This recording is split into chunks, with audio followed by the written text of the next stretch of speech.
Hey now, we are getting over, and I am the Silver King, Adam Silverstein, here to lead you through these hard times. Dada, with your 2025 WWE WrestleMania 41 Ultimate Preview. That's right, Getting Over is back, just 4 days removed from the Showcase of the Immortals, the show of shows, the granddaddy of them all, WrestleMania, to not only break down everything that happened in the world of WWE over the last week, but set the stage for the biggest event in professional wrestling this year. On this episode, you will get the most comprehensive breakdowns available for both Night 1 and Night 2 of WWE WrestleMania 41, with storyline analysis, predictions, picks, long-term expectations, plus we will take an all-encompassing look at WrestleMania week in its entirety. Who's being left off the show? What other events is WWE holding? Where will this company stand at week's end? The Silver King, of course, cannot do this alone. Vintage Chris Vanini will be on the horn momentarily, but we do have some business to handle first. Off the top, the Silver King needs to remind you that the Getting Over Wrestling podcast is all about Defy. So please, folks, stop being marks for yourselves and go back to being a mark for me. Go back to being marks for the Silver King. For Vintage, head over to Apple Podcasts and Spotify. Leave a 5-star rating on Apple. Take a little extra time.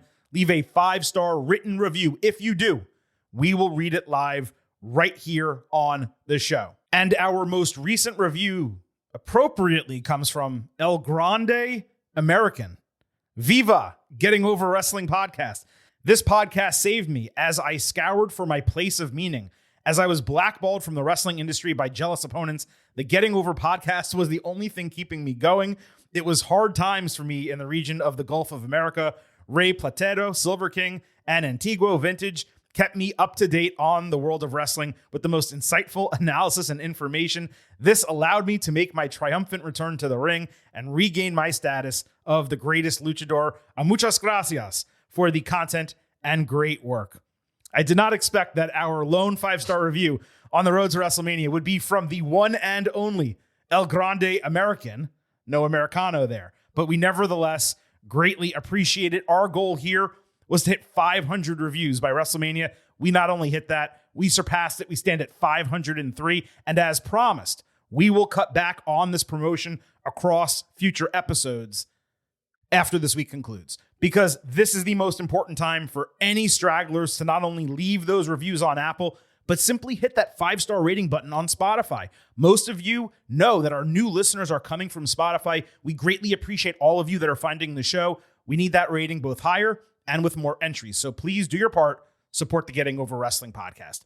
Couple more items of great importance off the top here. Be sure to subscribe to the Getting Over Wrestling podcast on YouTube at Getting Overcast. Not only do you get full-length audio from every episode, if that is your preferred medium, we also have full-length video interviews with WWE superstar Drew McIntyre, NXT play-by-play man Vic Joseph. That's just from the last couple of weeks. Our conversation with Drew last week was immense. We hope you get the opportunity to watch it. We have clips from old video interviews there as well.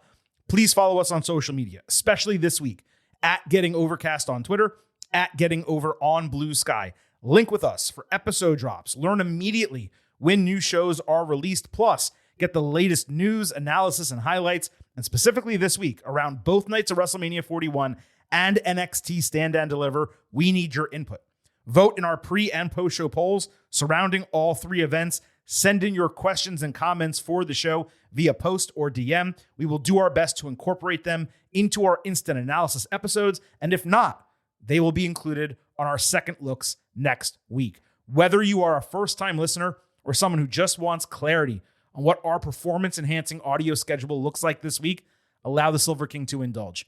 We are in the midst of rocking our WWE WrestleMania 41 Ultimate Preview. Getting Over is back Wednesday with our NXT Stand and Deliver Ultimate Preview, breaking down that entire card in a nearly identical format. We may or may not offer an additional WWE episode as this week progresses. It just depends on the news cycle, the Go Home SmackDown on Friday. We have a lot of questions and comments from all of you listeners that we're not able to get into this Ultimate Preview. So I have a feeling we'll be bringing you an additional WWE episode. I just don't want to promise it in case it does not come together. But on Saturday afternoon, we will have your NXT Stand and Deliver instant analysis, diving into every match result with that analysis and grades. And then on both Saturday and Sunday night, your respective WWE WrestleMania 41 Night 1 and Night 2 instant analysis episodes, doing exactly the same when those events go off the air. That is 5 or 6 WWE episodes moving their way into your ear holes this week alone. And we are not going to waste any more time getting you deeper into this first episode, as it is officially time to begin our breakdown of WWE WrestleMania 41 by sliding into the main event. This is the main event. And given the vast majority of this episode will be centered on the WWE WrestleMania 41 Ultimate Previews for Night 1 and Night 2, I wanted to take this main event in a different direction. A day-by-day breakdown of what's already started and what's to come for WrestleMania week, hitting some of the hottest topics that you fans are discussing. Some we've touched on previously, just because everything is still getting into gear. All times that we mention are going to be Eastern as we discuss them, because frankly, it's the only time zone that actually matters. Joke serious. And let me be clear, we're not going to talk about any of the extraneous stuff, the After Dark shows, the roast, any of that crap. We're just going to talk about things you can actually watch on TV, Peacock, and Netflix. And Chris, the kickoff for WrestleMania 41 week, of course, it happened Monday night with the Go Home edition of Raw, which is really the perfect place to start because it embodied so much of what this sojourn over the last few months has been like. But before we get to Raw, let me welcome you into the show. They finally got to hear your voice. How pumped up are you for WWE WrestleMania 41 week? Really excited. Obviously, it's the biggest show of the year. It's always a really good show, or at least it has been for a number of years. I'd say the last 3 Manias are among the best 10 or 15 ever. I mean, last year I ranked every WrestleMania and I had them all pretty high. So 39 and doing 40, well. definitely. No question about that. Yes. And so like it's going to be a good show and the card's good. I do think this is one of the worst builds we've had in years. I think Monday's episode of Raw kind of exemplified that. I don't know if it's because they're doing all these other shows around WrestleMania that you mentioned, the roast, the After Dark, all these weird things that it's like, I don't know. There's more going on around Mania. It feels like they've doubled the amount of shows that they're doing for WrestleMania week. Yeah, and look, it's in Vegas, not Philly. You're going to get all the celebrities there. I'm sure they want to create environments where celebrities want to show up and do stuff, and that's all fine.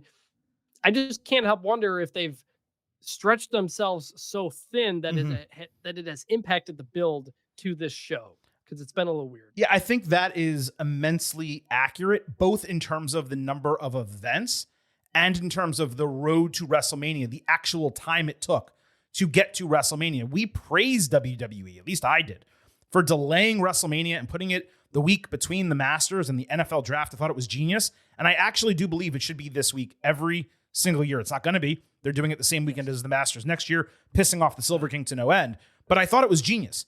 The problem is they didn't change the booking patterns. They didn't book the road to WrestleMania as if it had 3 extra weeks to it or 4 extra weeks to it.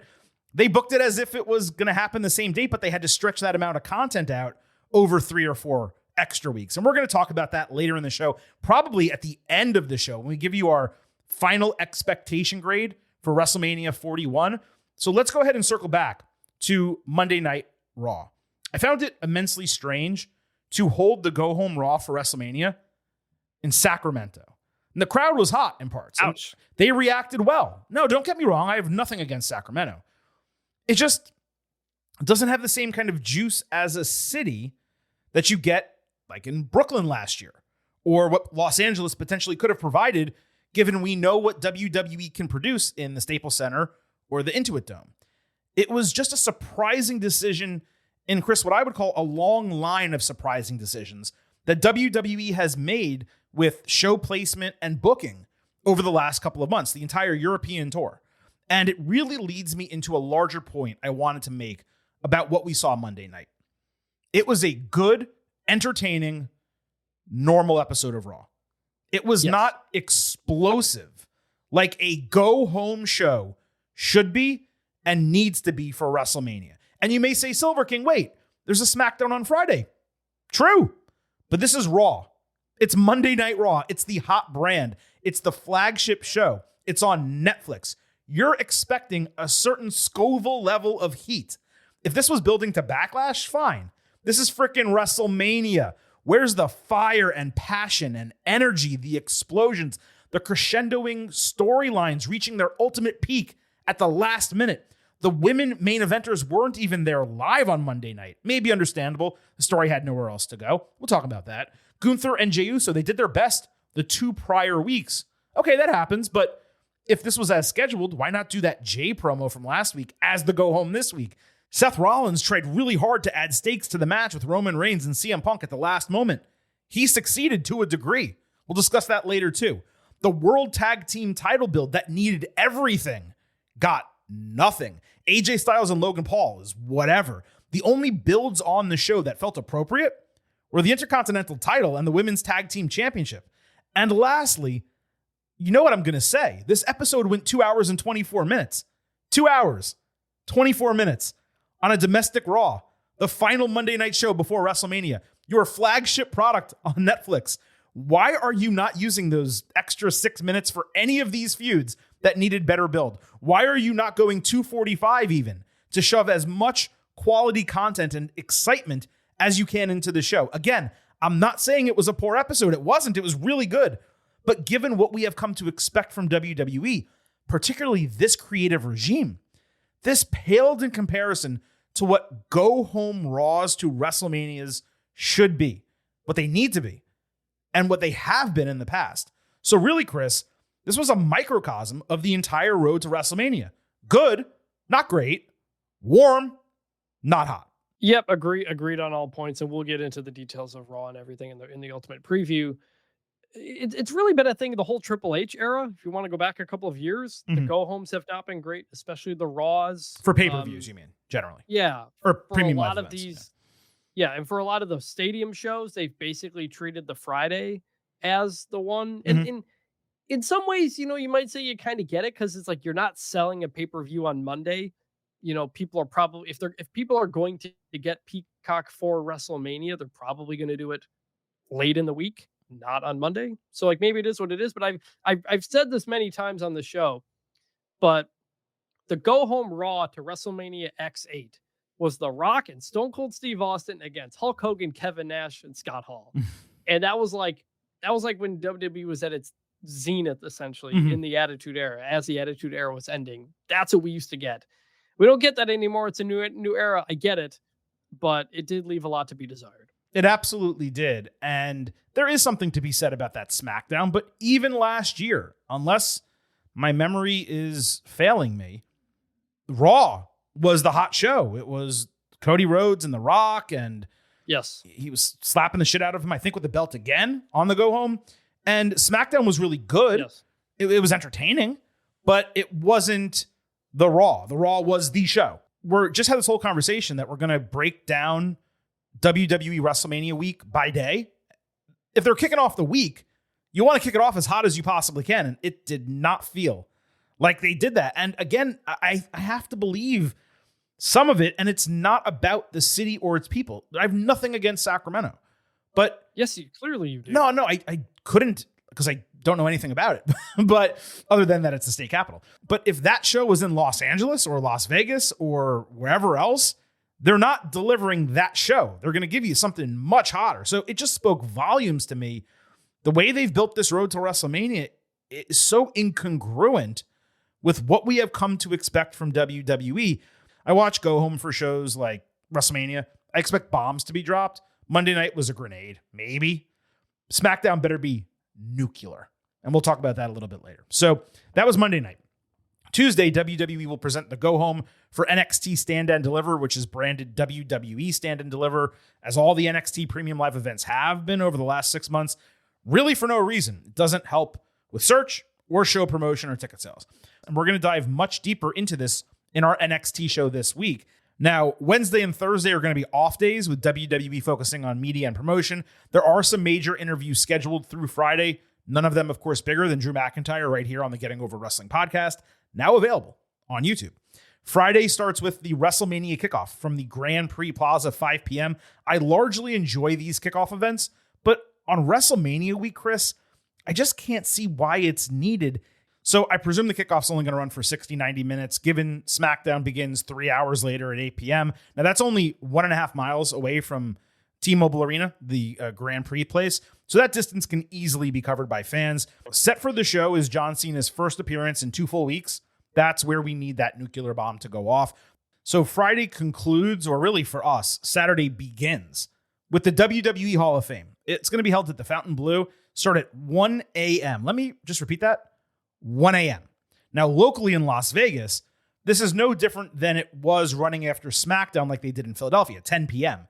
But there's still a 2-hour delay, which is excruciating for everyone else in the country and for the superstars in attendance, and I would presume fans who might want to go to both. I get that time is needed for transportation and setup, but it feels like WWE should have extended WrestleMania week by like a full day. You do the kickoff in conjunction with the Hall of Fame on Thursday, as opposed to shoving everything into Friday, especially given this is on the West Coast. Consider this. A wrestler like CM Punk, who's going to be attending the Hall of Fame because he's presenting, and then he's going to be wrestling Saturday at WrestleMania.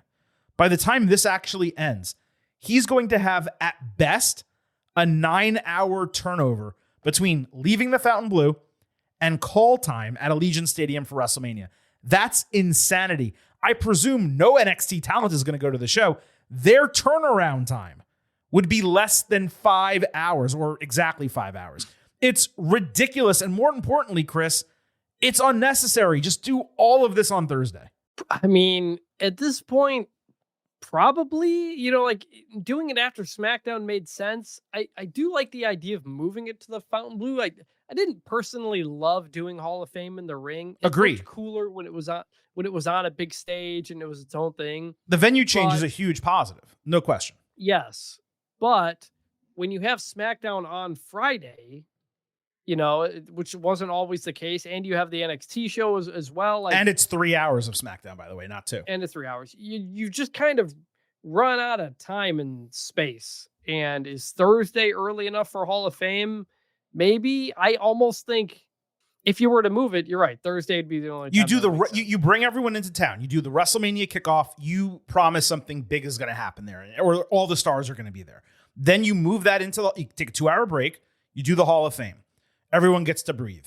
You go into Friday, you're doing promotion all day. You have SmackDown. It's the go home. It's 3 hours. It's literally all you need. You go into Saturday, you do everything else as scheduled. I just don't see why that's a problem. As far as the Hall of Fame itself goes, the headliner is Triple H with Shawn Michaels presenting. We've written on buymeacoffee.com/gettingover, which we'll tell you all about in a little bit, how all this transpired with Paul Levesque. But there is absolutely zero doubt that Triple H is a deserving inductee and a headliner. I've seen consternation about there being clips of him on every TV show leading into WrestleMania. And Chris, I'm just flummoxed by all of that. He's the headliner for the WWE Hall of Fame. They're promoting the WWE Hall of Fame. Who else would they show? That's how they've always done it, right? If Mick Foley's the lead inductee, they're promoting Mick Foley. If it's Mark Calloway, The Undertaker, they're promoting The Undertaker. This time it's Triple H. They're promoting Triple H. Like, what am I missing here? The other inductees for the Hall of Fame, Michelle McCool with her husband, The Undertaker, presenting. Obviously, this fits, but like Layla would have made so much more sense. And while everyone gets into the Hall of Fame these days, I don't know that I would have put Michelle McCool in, at least not this soon and not by herself. I'd put Laycool in maybe, but not her by herself. Lex Luger is an absolute no-brainer. Diamond Dallas Page is presenting. I hope Sting at least gets to attend. Looking forward to Luger's speech, probably most out of everyone. The natural disasters, Earthquake and Typhoon, immensely well-deserved. No presenter listed for them as of right now. And finally, Bret Hart versus Stone Cold Steve Austin, the epic match from WrestleMania 13 with Ken Shamrock as the special guest referee. CM Punk will present this as the first ever Immortal Moment, which I love as a category. The right match, the right people, the right time. It's a far different Hall of Fame than we got in 2024 just a year ago. I'm ultimately excited to watch it, which I will probably do like Sunday morning or Tuesday or something like that. Because I sure as shit, I'm not watching it Saturday night at 1 a.m. And this is coming from someone who stays up late. I imagine I won't be up Friday night. I might stay because it's midnight for me. I'll probably, assuming they lead off with Triple H, like they led off with Paul Heyman last year, I'll probably stay up for that. I don't know if I'll be able to stay up for the rest of it, but I'm curious how it'll look and everything too. I mean, there's no doubt I will be awake until 2 a.m. on Friday night because that's just what I do, or Saturday morning, whatever you want to call it. I'm always up that late, but I am not spending that time watching the Hall of Fame when we're not going to be able to talk about it on the show. So I'll look at it Sunday or Tuesday or something like that. They've made it difficult. You should not be watching one of your products difficult, especially when you're trying to honor people. You should make it as easy as possible. One of the best things they do with the Hall of Fame is the legacy inductees. I don't really know what it means though, but like Kamala, Dory Funk Sr., and Ivan Koloff. I did miss those going in this year. Good call, yeah. Yes. And those are like, they're just straight up Hall of Famers. I don't know what the difference between legacy and whatever has you, but like those are guys who should probably be in the Hall of Fame anyway. So I'm glad WWE does this. But to me, like, they're bigger names than Michelle McCool or even the Natural Disasters, you know? Sure, but no one is tuning in to see a speech from like Ivan Koloff's grandson. Like it's just not going to happen. But so like, that's why they're doing give that. Him give him like 10 minutes. But like to know pro wrestling history really is to know the legacy inductees. Oh, Kamala should have been in there 15 years ago. I mean, it's some of those guys, they're the ones you mentioned, Dory Funk. Like these guys should have been in a long time ago. And that's what it is. It's a way to get people into the Hall of Fame without having to spend the time honoring them that frankly they deserve individually. And I think that's somewhat understandable when it comes to like these days and people's attention spans and things like that. I just hope that they're considered full inductees, which they should be. Now let's move to Saturday. It officially begins with NXT Stand and Deliver 1 p.m. in the T-Mobile Arena, which is an hour later than last year in Philadelphia for us in this time zone.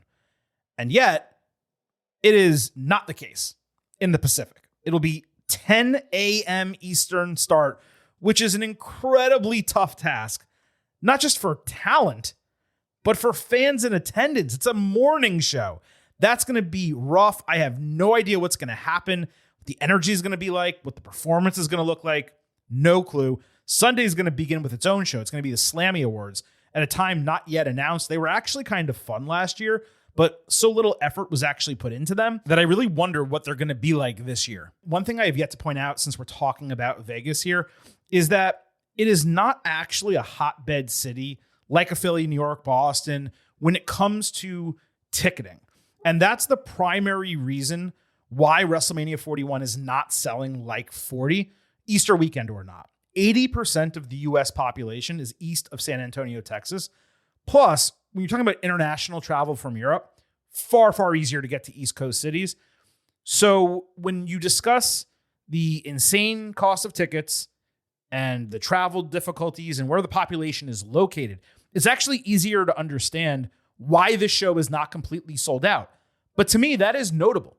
WWE has sold 105,000 combined tickets, which, don't get me wrong, is still a lot. But it's out of 110,000 setup, and the max capacity is 120,000. To me, that has to be below expectation. Maybe not by a huge margin, but significant enough. And it all makes sense for every reason I just explained. On top of that, WWE reached peak hotness last year, with The Rock, 40 being a landmark show, Philly being the perfect location, and the culmination of Cody Rhodes and Roman Reigns into that match, obviously with Rock, with Seth Rollins. So it's not surprising to me this show isn't selling as well, but this is a consequence of them choosing that location and building the show the way they've built it. Yes, actually, this morning I woke up and had a Slack message from an editor of mine at The Athletic whose son lives in Vegas, who told him that tickets are falling very, very fast. They're going ticket to, prices on the secondary market. So if you are like nearby and able to go, it's worth checking it out because apparently ticket prices are dropping quickly. I got a colleague, Antonio, who got tickets a week or two ago. He told me, he said prices have been going down and have gone down since then. So yeah, not only the ticket sales themselves, but the secondary market is certainly appears to be going down. Yeah, it makes all the sense in the world. It's just, you're not going to sell out a 2-night WrestleMania in Las Vegas with the build they had, but on top of all the other issues that I just mentioned. All right, let's get back to this schedule. So WWE is going to go immediately from Stand and Deliver into a 3-hour countdown to WrestleMania, the pre-show, which will happen both days. I saw people deriding this, calling it ridiculous, so long. No one says you have to watch it, right? That's number one. Number two, Super Bowl pregame shows are like 6 to 8 hours long. Super Bowl and WrestleMania are comparative in that for a significant subsection of fans, it's the only time they watch the product. There are tons of people who just don't watch football, but they watch the Super Bowl. They don't watch wrestling, but they watch WrestleMania. If WWE wants to have a 3-hour preview, more power to them. I'm going to have it on in the background while doing your Stand and Deliver instant analysis and cleaning my house and cooking food. That's what I'll be doing. You don't have to watch it. You just have to watch the show itself. I find the most value of it because I have the ad version of Peacock. That the pre-show is typically where I get to see the match vignettes that they don't show if you have the ads. But if there's no matches, it's whatever. Right. You don't need to. Yeah, if you don't want to watch it, don't watch it. But I don't blame WWE for doing it. It's not like the old days where you felt like you had to get there. But the point is, the point I'm making though, Chris, is why complain about it? If it's a pre-show, then just don't watch it. Starting at 7. That's the other thing I wanted to mention. Each night starts at 7 p.m. I've been told to expect a runtime of about 4 hours each night. It's going to be a 2-hour post show hosted by Joe Tessitore, Big E. I tried and failed to find if the pre and post shows are going to include Corey Graves or Wade Barrett. I can't imagine it's just Michael Cole and Pat McAfee alone as a 2-man booth for 14 matches across both nights of WrestleMania, but it might be. So I'll update you all if and when I do find that out. But Chris, since we're going to spend so much time talking about what is on the WrestleMania 41 card, I figured we would kind of wrap up this main event by discussing notable names who are healthy, yet not on the card for one reason or another. So let's kind of go through some of them. Sami Zayn, presently selling a kayfabe injury from the match with Kevin Owens. Strange to have a babyface who won a title last year on this show, off of it 1 year later, but I have a feeling he might have gotten involved in the KO Randy Orton finish, potentially continued his feud with Owens coming out of the show, if not for KO's neck injury. So I do understand why he's not in a match completely, but I also understand now why there's no chance of seeing him at WrestleMania. Sheamus, the most notable former main eventer without a role, could have gone with him against Braun Breaker for the Intercontinental title, but then what do you do with Penta and the Judgment Day guys? Plus, if you're going to have Sheamus contend for the IC title again, he has to win. And you don't really want him beating Breaker, a younger guy, for that. You want him beating another older guy. It just feels like an odd man out situation, which is okay. He's a veteran, and he's done plenty of Manias. Chad Gable, still without a WrestleMania singles match, despite 9 years on the main roster. It's unconscionable at this point.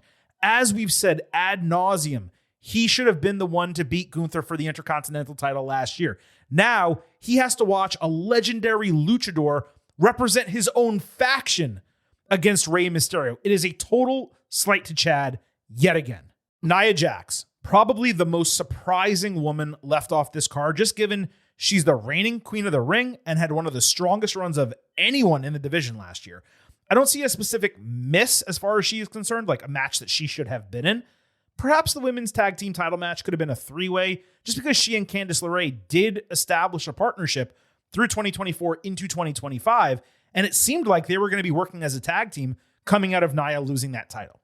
Yeah, I mean, Nia's had a great year plus. She's been fantastic. If she's not involved in one of the title matches, that's fine. It's, it is what it is, but very surprised she's not there. I'm like, Sami Zayn, I'm not surprised about, and I'm like, man, Sami Zayn should be there. Sheamus, could be there, could not be there. If you're going to do it, do the IC thing, like you said. But Nia Jax has been at the top of the division for a while. Really surprised she doesn't have anything. Other notable men not on the show, and I'm not counting tag teams, I'm just talking individuals. Dragon Lee, Karrion Kross, Ludwig Kaiser, Andrade, Carmelo Hayes, The Miz, Solo Sikoa, Santos Escobar, Rey Fenix, Shinsuke Nakamura.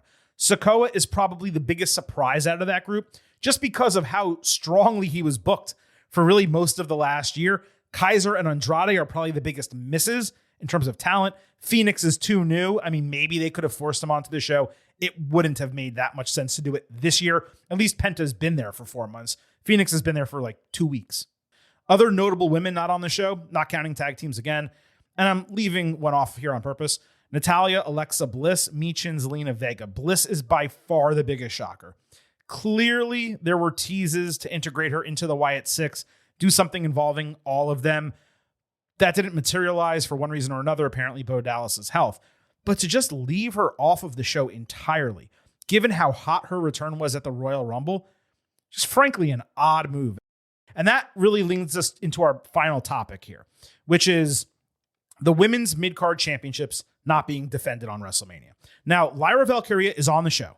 She's part of the women's tag team title match. That's a positive. Chelsea Green and really Secret Hervis as well, because they're popular too. Them not being on WrestleMania, it just feels like a total miss. Now, I would presume they get a backstage segment, maybe even an on-stage segment. But still, not having their titles on the line is notable. And Chris, I actually have a different take on this omission. And it may be one that surprises some of our long-term listeners. I say this as someone who wanted these titles to exist and has offered both praise and criticism of the way they've been booked ever since they got introduced. These titles were not part of WWE until December or January.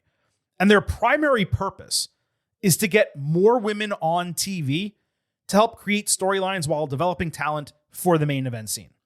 If you were going to leave two titles off the WrestleMania card, forget about gender. It would be the two newest ones that you've introduced that are the least established out of any titles in the entire company. That's just logical.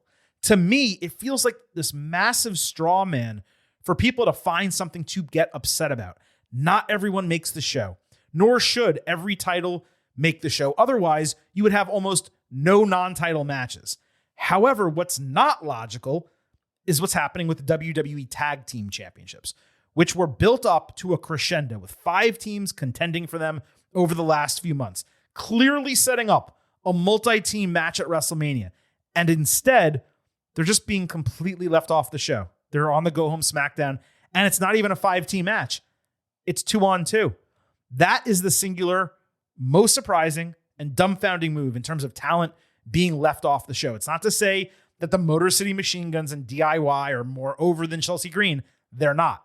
But from a storyline standpoint, the WWE Tag Team Championships deserve to be on this show, and it is immensely odd that they are being left off. Of all of the things going on, of all the things you mentioned there, and including the women's tag team belts, because they're kind of taking that place, the person who should be on the show more than any other is Chelsea Green with the women's U.S. title, because she is so incredibly over, and she has been for a while, and she has turned that title into something because she's really good at what she does. That should be, you want to have the tag team titles not on there? Okay, I get it. You want to, but like, that is, of all the people, she deserves a spot here, and it's really frustrating that she doesn't. We also this year have 2 different men's tag team titles, which was not the case last year or for several years prior. And we do have War Raiders versus New Day. We do have a tag team championship match on the show, so that's good. The one you would want to omit is the women's tag team champions. But Liv Morgan has had such an incredible year, you can't leave her off the show. Yeah. So why would you want to omit, though, the women's tag team titles from the show? Because there's not much going on in the division, and the only thing I care about this match is that Liv is on the card, because Liv has been fantastic and deserves to be on the show. But if it had been Liv versus Lyra straight up one-on-one for the IC title, like, I would have been fine with that, instead. Yeah, I mean, that would have worked too. I mean, Bayley is super popular, and but then Bayley's not on. Right, then she's not on the show. So that's why I felt this match, and I know it's always the women's tag team titles that get shoehorned into a multi-team match. This one actually made sense if they did Bayley and Lyra and Nia and Candice and Liv and Raquel. Yeah. You're getting all the other major women on the show. And yeah, okay, we both agree that like Chelsea Green really should have a match on this show. But again, when it comes to, this is the base of the conversation argument I was trying to make here.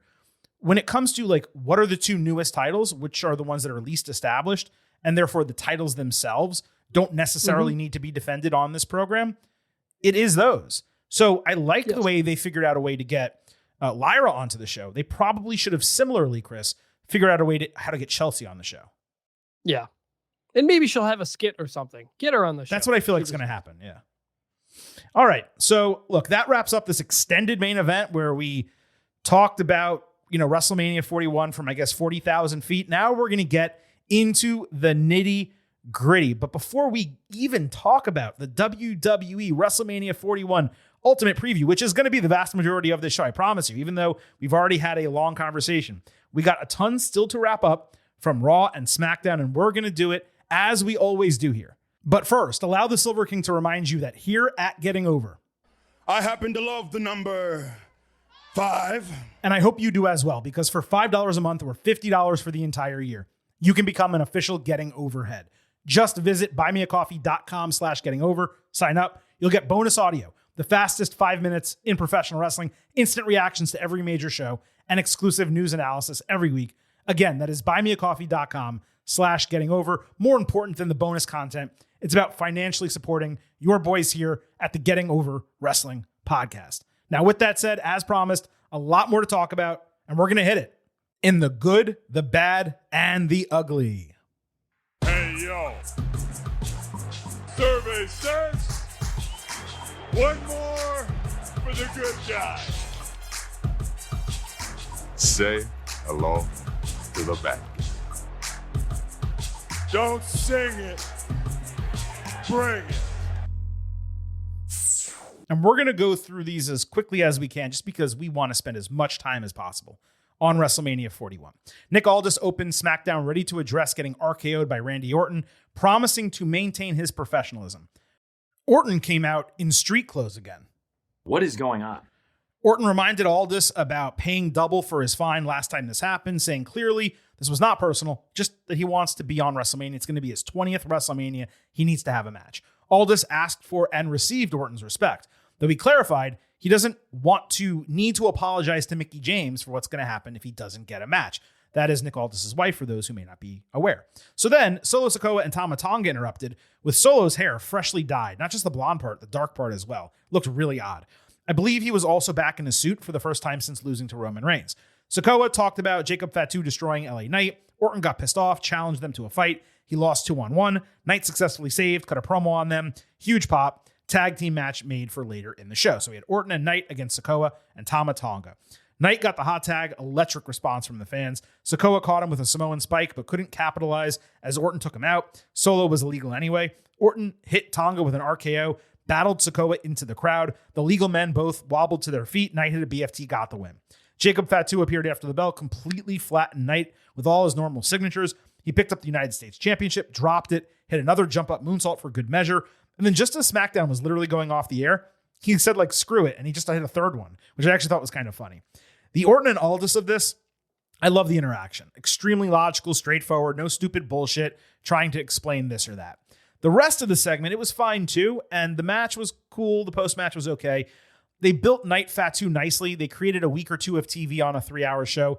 There is one unacceptable outcome out of these segments. I'm going to save that for our ultimate preview discussion. So for now, this gets a light good overall. Yeah, it was good. I enjoyed it. LA Knight still crazy over. Made sense. I thought when all this started, that talking about his composure and everything, that made me think, are we going to get all this Randy Orton for WrestleMania? And instead, we come out of this segment with no resolution to Orton being on the show. So I don't know if they're going to, I guess, put something together on the go home SmackDown, but maybe they really are just going without Randy Orton because they just didn't have time after Kevin Owens went out. I don't see that being the case. I think Orton's going to have his match. I think it's so funny how many people took this to mean, oh my God, it's going to be Orton and Aldis. In the history of professional wrestling, I'm not saying that authority figures have never wrestled, but when they do, there is so much build to them getting in the ring. In the history of professional wrestling, if a babyface upsets an authority figure, or if a heel upsets an authority figure, they go out of their way to give them the toughest opponent possible, or a surprising opponent, or whatever the case might be. They try to humiliate them or anger them or whatever the case. They don't just wrestle themselves. So I saw 65% of people being like, oh my God, it's going to be Orton and Aldis. I'm like, where are you getting that from? That's never going to happen. Aldis talking about his own, trying to keep his composure, and Randy Orton mentioning Mickie James. If this wasn't a week before WrestleMania, I would have said, Sure. yeah, it feels like they're building towards something. That's what I'm saying, though. On 2 weeks' notice, they're not going to put Aldis in the ring. So let's move to Rey Fenix against Humberto. First singles match between them anywhere, as Joe Tessitore nicely pointed out. WWE did indeed alter Phoenix's entrance, which is just hysterical. They changed his Animo call out because it sounded exactly like Logan Paul's Ayo. Yep. They changed it so much you could barely hear it now.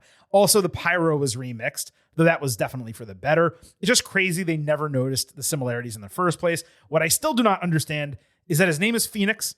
He wears orange. WWE does still use fire pyro for people like Jacob Fatu and the Bloodline. Why is a guy named Phoenix not getting fire pyro? And the music still sucks. Immensely generic. Anyway, I digress. Berto started with a corkscrew tope. Phoenix sprung his ass all over the place at a tornillo tope, followed by a rolling frog splash.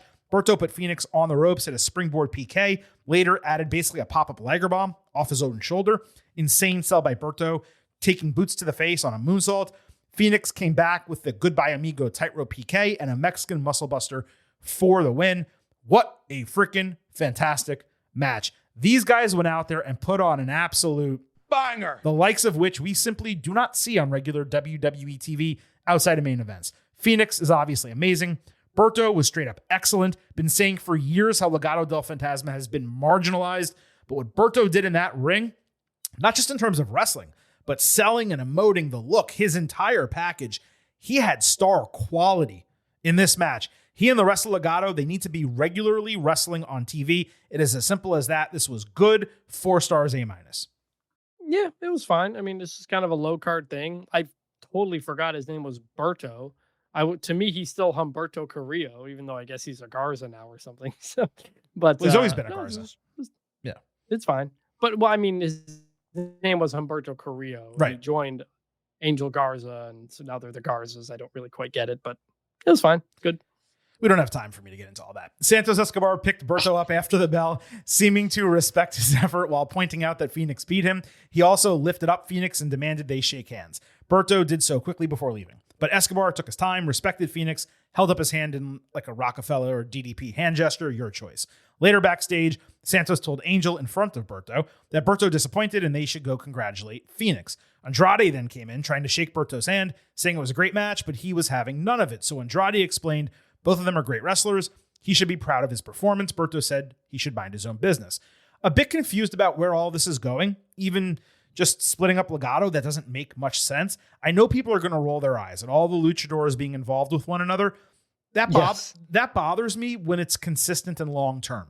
In a situation where you're trying to elevate Legado into being relevant and you're introducing Phoenix and you still have Andrade not doing that much, leaning on their mutual culture and heritage and familiarity with one another, it actually does make a lot of sense, both from a kayfabe standpoint and the reality of the road to WrestleMania and them not being involved in WrestleMania. So I'm going to allow it for now. If we're still doing this 5 months from now, we have a problem. But for 1 or 2 months, I'm okay with it. So far, so good. I'm actually enjoying all of this.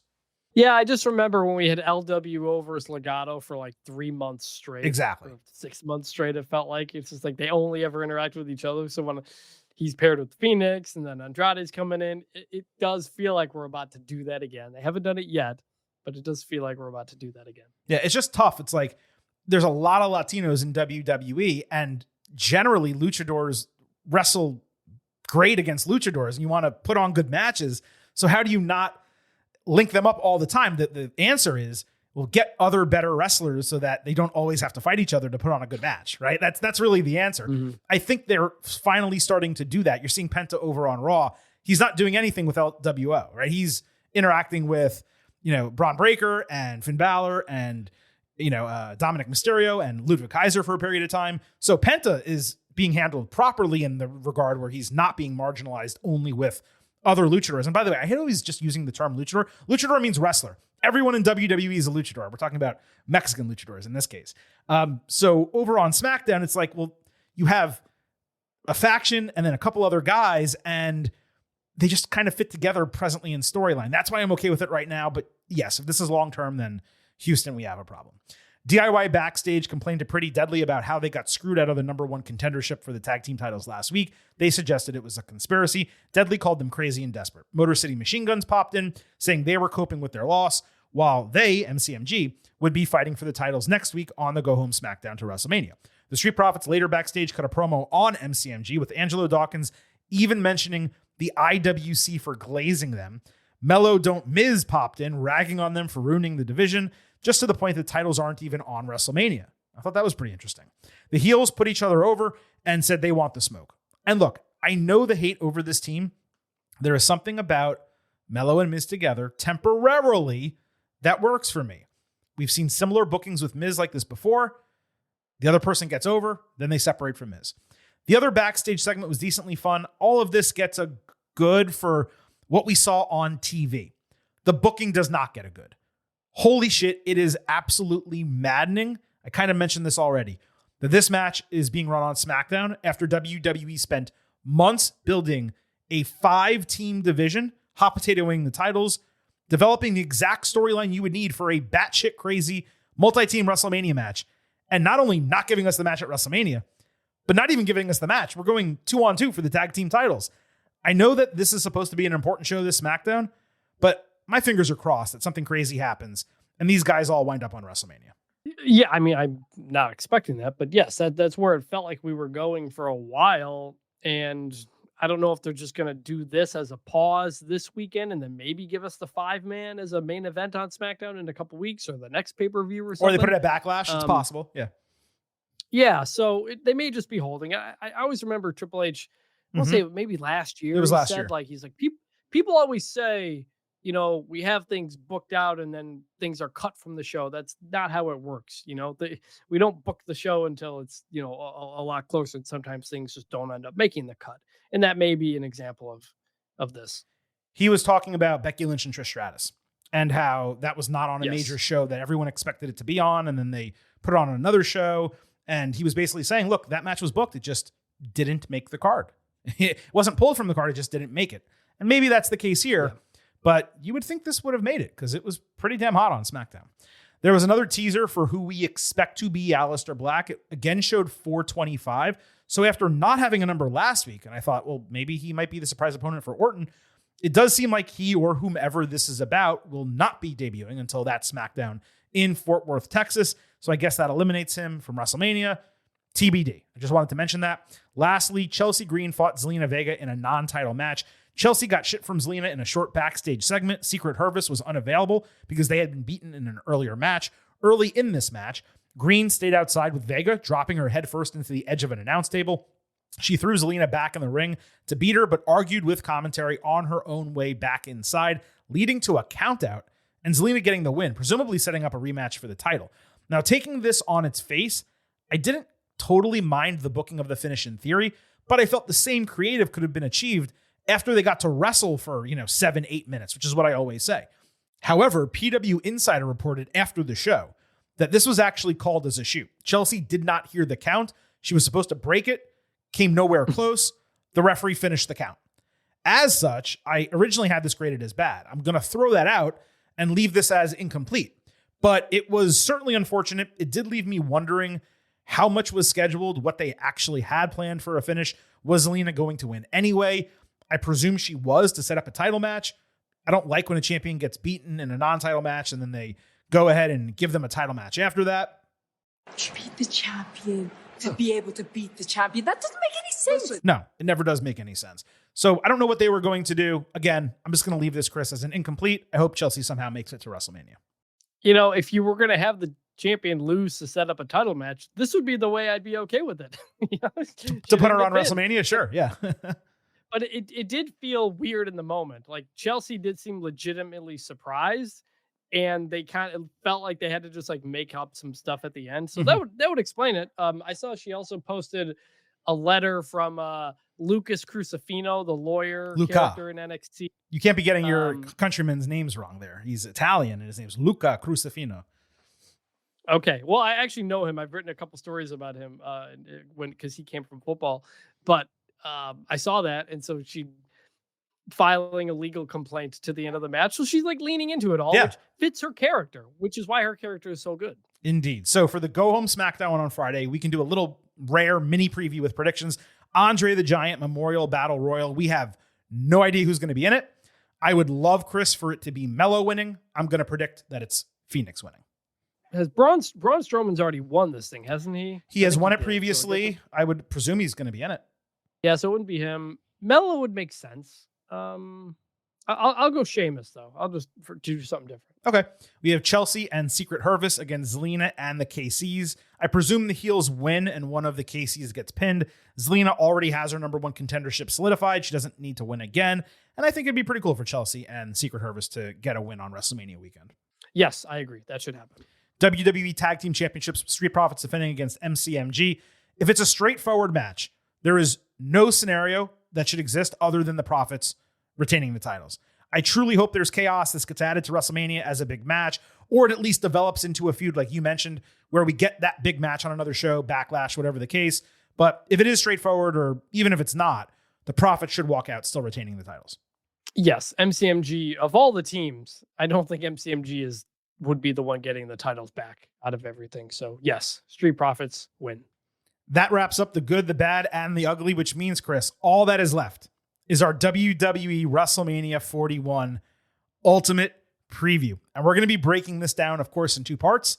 Every match that's happening on Saturday, every match that's happening on Sunday. For the second year in a row, WWE actually announced all of these in advance before our Ultimate Preview, so we're able to do it with this format. Now, there will be timestamps in the episode description, so if you happen to be listening to this between Saturday and Sunday and you just want a preview for Sunday, you can go ahead and jump to that. But I hope everyone listening to this live, of course, is listening to every single match breakdown. So, WWE WrestleMania 41 Saturday, night one. The World Tag Team Championships, the War Raiders defending against New Day.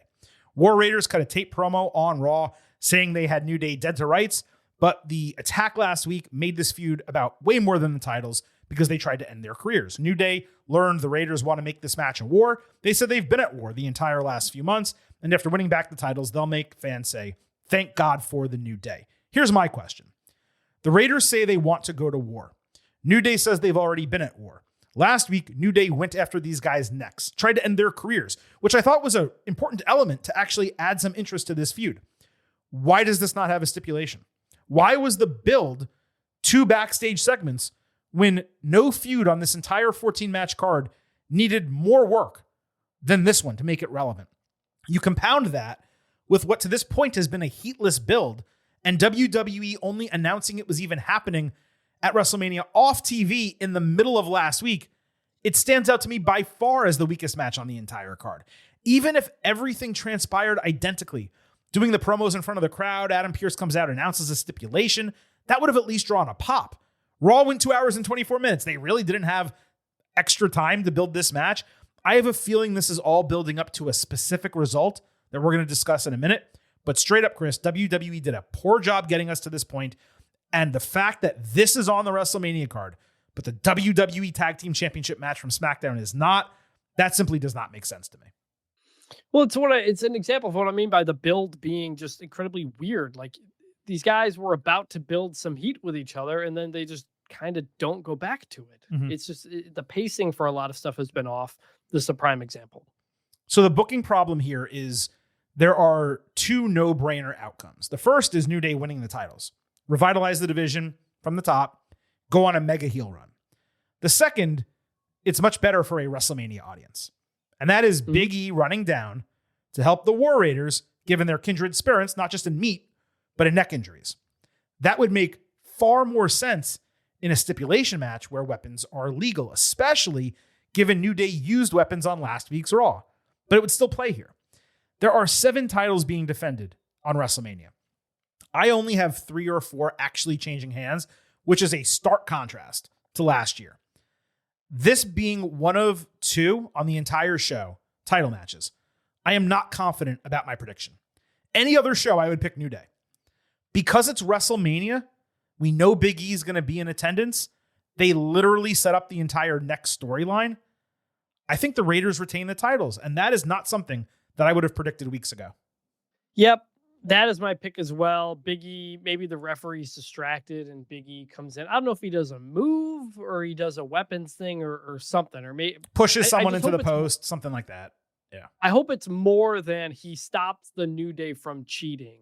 He should still be mad at them for what they did and said to him. So he should want some revenge. And so he needs to do something to like hurt them, essentially. New Day winning would make sense, but you can't really do the Big E moment and have New Day win, right? Especially if Big E is not coming back, if we don't think anytime soon. That's the problem. Unless Big E turns heel also, which there's no way they're going to do that. I mean, I'd like it. It didn't make sense, but I'd like it. It would make sense. New Day a heck of a lot more interesting than they are. It would. But I honestly, like, I'm always the person who says, give me the surprise, don't tell me. But it would have been pretty great if, I guess on Raw, Big E like comes out and announces he's going to be in the corner of the War Raiders because of what New Day did to their necks. And so like that creates. Oh God, no, that flies directly in the face of what you're saying. No, it has to be a surprise. I know it does. I'm only saying it because they didn't have a good build. There's no real heat or energy going into this. It would have actually brought some if you know Big E's going to come down with him, and then he can still interfere in the match and everything. I think what you do is you bring it up to him on like the WrestleMania kickoff, and then you talk to him about it on the WrestleMania pre-show, and you just start like dropping hints that he's angry about this. And I know that that's not on TV, and we want it on TV, but that would help. It would tell people, hey, you know, he is aware of everything that's happening here, and he might actually get involved. It's not really enough of a storyline build for a WrestleMania match, but does it pique interest closer to the show? It would. And I think they might possibly do something like that. Let's move to Rey Mysterio against the WrestleMania debut of El Grande Americano. On Raw, we got Mysterio against Julius Creed. Chad Gable was ringside with Michael Cole giving a real confusing explanation of the situation. He made a couple fumbles, let's say Monday night. Both sides interfered, hanging the guys up in the ropes by their crotches before getting ejected with the ringside completely cleared. Julius caught Rey's baseball slide clean. They both fell down, unfortunately. So he powered him up into a vertical suplex and walked his way up the steps with him in the air. Mysterio escaped and then avoided Creed. He speared the ring post. Julius again caught Rey flying. That turned into a tornado DDT. Americano surprised late, trying to distract, but Rey pushed Julius into him, hitting a 619 and a slingshot splash to win. Americano attacked after the bell using flying headbutts with his still loaded mask. He took out Rey, prevented LWO from interfering, or I should say helping further. This was a perfect go-home for an undercard match. We talk so much about Braun Breaker and Oba Femi and all these up-and-coming NXT guys. We completely forget that Julius Creed is at a level slightly below them, yet still at a future main event level in his own right. Getting an opportunity to shine against Rey like this, that was invaluable for him. The match was a lot of fun. Mysterio appropriately won given the level of opponent, yet Americano stood tall, and that was necessary given the expected Mania result. Quality all the way around, 3.75 stars B+. Really, really fun. Yeah, really good match. I love just Julius Creed getting to be Julius Creed and do some fun stuff. The Creed brothers booking ever since they came up has been god-awful. They have not figured out what to do with them, but this was a great showcase to just let a guy work and let him go, and you get good stuff. I mentioned Cole had a couple strange calls on Monday night. Another one came at the end of this match. So Mysterio wins, and Michael Cole goes, Rey Mysterio is going to WrestleMania, as if it was on the line.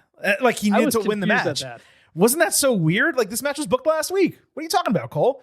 So I literally had to look. I was like, wait, is he in the IC match or something now? Like, what did he qualify for? I legit was surprised. Yeah, he did that stuff like that a few different times on Monday night. Now, look, I remain legitimately surprised that there is not a stipulation on this match like mask versus retirement or something. What takes me off... Mask versus mask. Well, mask versus mask becomes predictable. Mask versus retirement or something, at least there's a chance that something happens, right? If it's mask versus mask, you know Americano's losing. It's as simple as that. But what takes me off my spot, Chris, is that Americano is far more over than I ever could have imagined. And ideally, when a gimmick like this gets over, you don't just want to throw it away immediately. You also want to be careful not to go too long with it. But it's WrestleMania and it's Rey Mysterio, and LWO it has more reinforcements than American made. So there's not even a numbers game that helps. I'm not sure WWE has built up the Americano getting unmasked angle here enough. Usually you really try and there's protesting and, he doth protest too much and all this type of stuff. And they've done a little bit of that, but they really have not given it the time where when that moment transpires, everyone goes absolutely crazy. That may happen anyway. It's WrestleMania. So I'm going to actually guess that does not happen. Americano does not get unmasked, yet Rey Mysterio still wins this match. Oh, interesting. That's an interesting result. But I'm with you again, where it's like, you could have easily just built a little bit more heat into this, where every week Rey Mysterio is like, that's Chad Gable. And then something happens and it doesn't look like Chad Gable. And then Rey Mysterio says, I'm sick of this. I'm putting my mask on the line. Let's do a mask versus mask match at WrestleMania. Boom. Yeah, there you go. Like, do the normal pro wrestling thing. Like, sometimes predictable things are good. And I feel like I don't fully understand why Rey is doing this. And along those lines, why this is a WrestleMania match. I mean, like, listing the people who aren't on this card and some of the matches we didn't get, we thought we did, like, this is one that it didn't quite fully hit me that this is a one-on-one WrestleMania match. A Rey Mysterio singles match against, like, a gimmick. Very just surprising. And so, but they didn't lean far enough into the gimmick to make, like, the gimmick match either. Yeah. So it feels a little bit weird. I agree that it's surprising, but I don't feel like it's undeserving. It's over. And Rey Mysterio is Rey Mysterio. Like, it's a low card match. It's going to get, 7-8 minutes. It feels appropriate to me to be on this card, but yes, I wish it was just a little bit stronger. And given how much time they had, I'm surprised it's not. They could have done stuff off of TV to build this as well. Right. That's what I'm saying. There's like several of these feuds, and this was one that the tag team one was another. Just a little bit more effort, like, really would have added a lot to it, and it just wasn't. It wasn't there. My pick is Rey wins, but we do get an unmasking of El Grande. Okay, fair enough. United States Championship. LA Knight defending against Jacob Fatu. Not much more to discuss here that we didn't already go over in the prior segment. I believe many hold the opinion that this is going to be a coronation for Jacob. And sure, that might be the case. I would also say that I've believed that for an extended period of time. But WWE, they've been going deep inside these family dynamics with Solo as part of this build. That should factor into the finish here. This is going to be Fatu's 6th singles match in WWE. He's 3-0 via pinfall. The other 2 are losses via disqualification to Braun Strowman. A disqualification win for Knight would suck. Yet, Fatu has been built up as this unstoppable monster. So how exactly does he get pinned? Samoan Spike and BFT? This pick is going to be counter to everyone else. It's by far the most I'm going out on a limb for anything. But I don't think a 40-day transitional reign makes a lot of sense for LA Knight. So I have Knight retaining the United States Championship. Interesting. Yeah. Because that was I was thinking I was going to sneak in with a pick like that as well. Oh, come on. Don't tell me you had the same idea. They've done a pretty good job of building up Jacob Fatu into, like, a big deal. All the Braun Strowman stuff, all of that type of stuff. They've built him to crown him very, very quickly. And considering LA Knight for pretty much of both of his U.S. title championships, he hasn't been the singular focus of the championship. I mean, I want him to win. I want what you said to happen, Solo to turn on Fatu, and then you go off from there. Or no, he doesn't have to, let me be clear. He doesn't have to turn on him. It could just be, he tries to help, he fails, he Samoan spikes Jacob, Knight hits the BFT, like and then an accident. Yeah, accidental, and then, but Jacob is like, yo, man, what the hell? And then Jacob attacks Solo, and now they feud. It could go that way too. Yeah.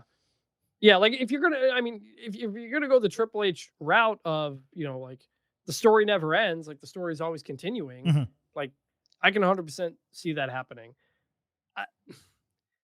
I'm gonna go. I want to change up a little bit. I'll go Jacob Fatu because they have done a good job of building him up. I don't know where he goes from there is the problem. Which is why your thought that was part of my idea. It's like Jacob has a natural place to go if he loses. He doesn't necessarily if he wins, because he's going to dominate the mid card. Yeah, but I'll go Jacob to change it up. It's the same reason why like Braun Strowman and Big Show, I don't want to say they never won the mid card titles, because I think Big Show did. I don't remember about Braun, but it's why guys like that rarely do. Because once they do, it's what the hell do you do with them? Like you have to book them like Gunther basically. And Gunther, it took that mega situation for him to finally drop the title to Sami Zayn, which of course should have been Chad Gable.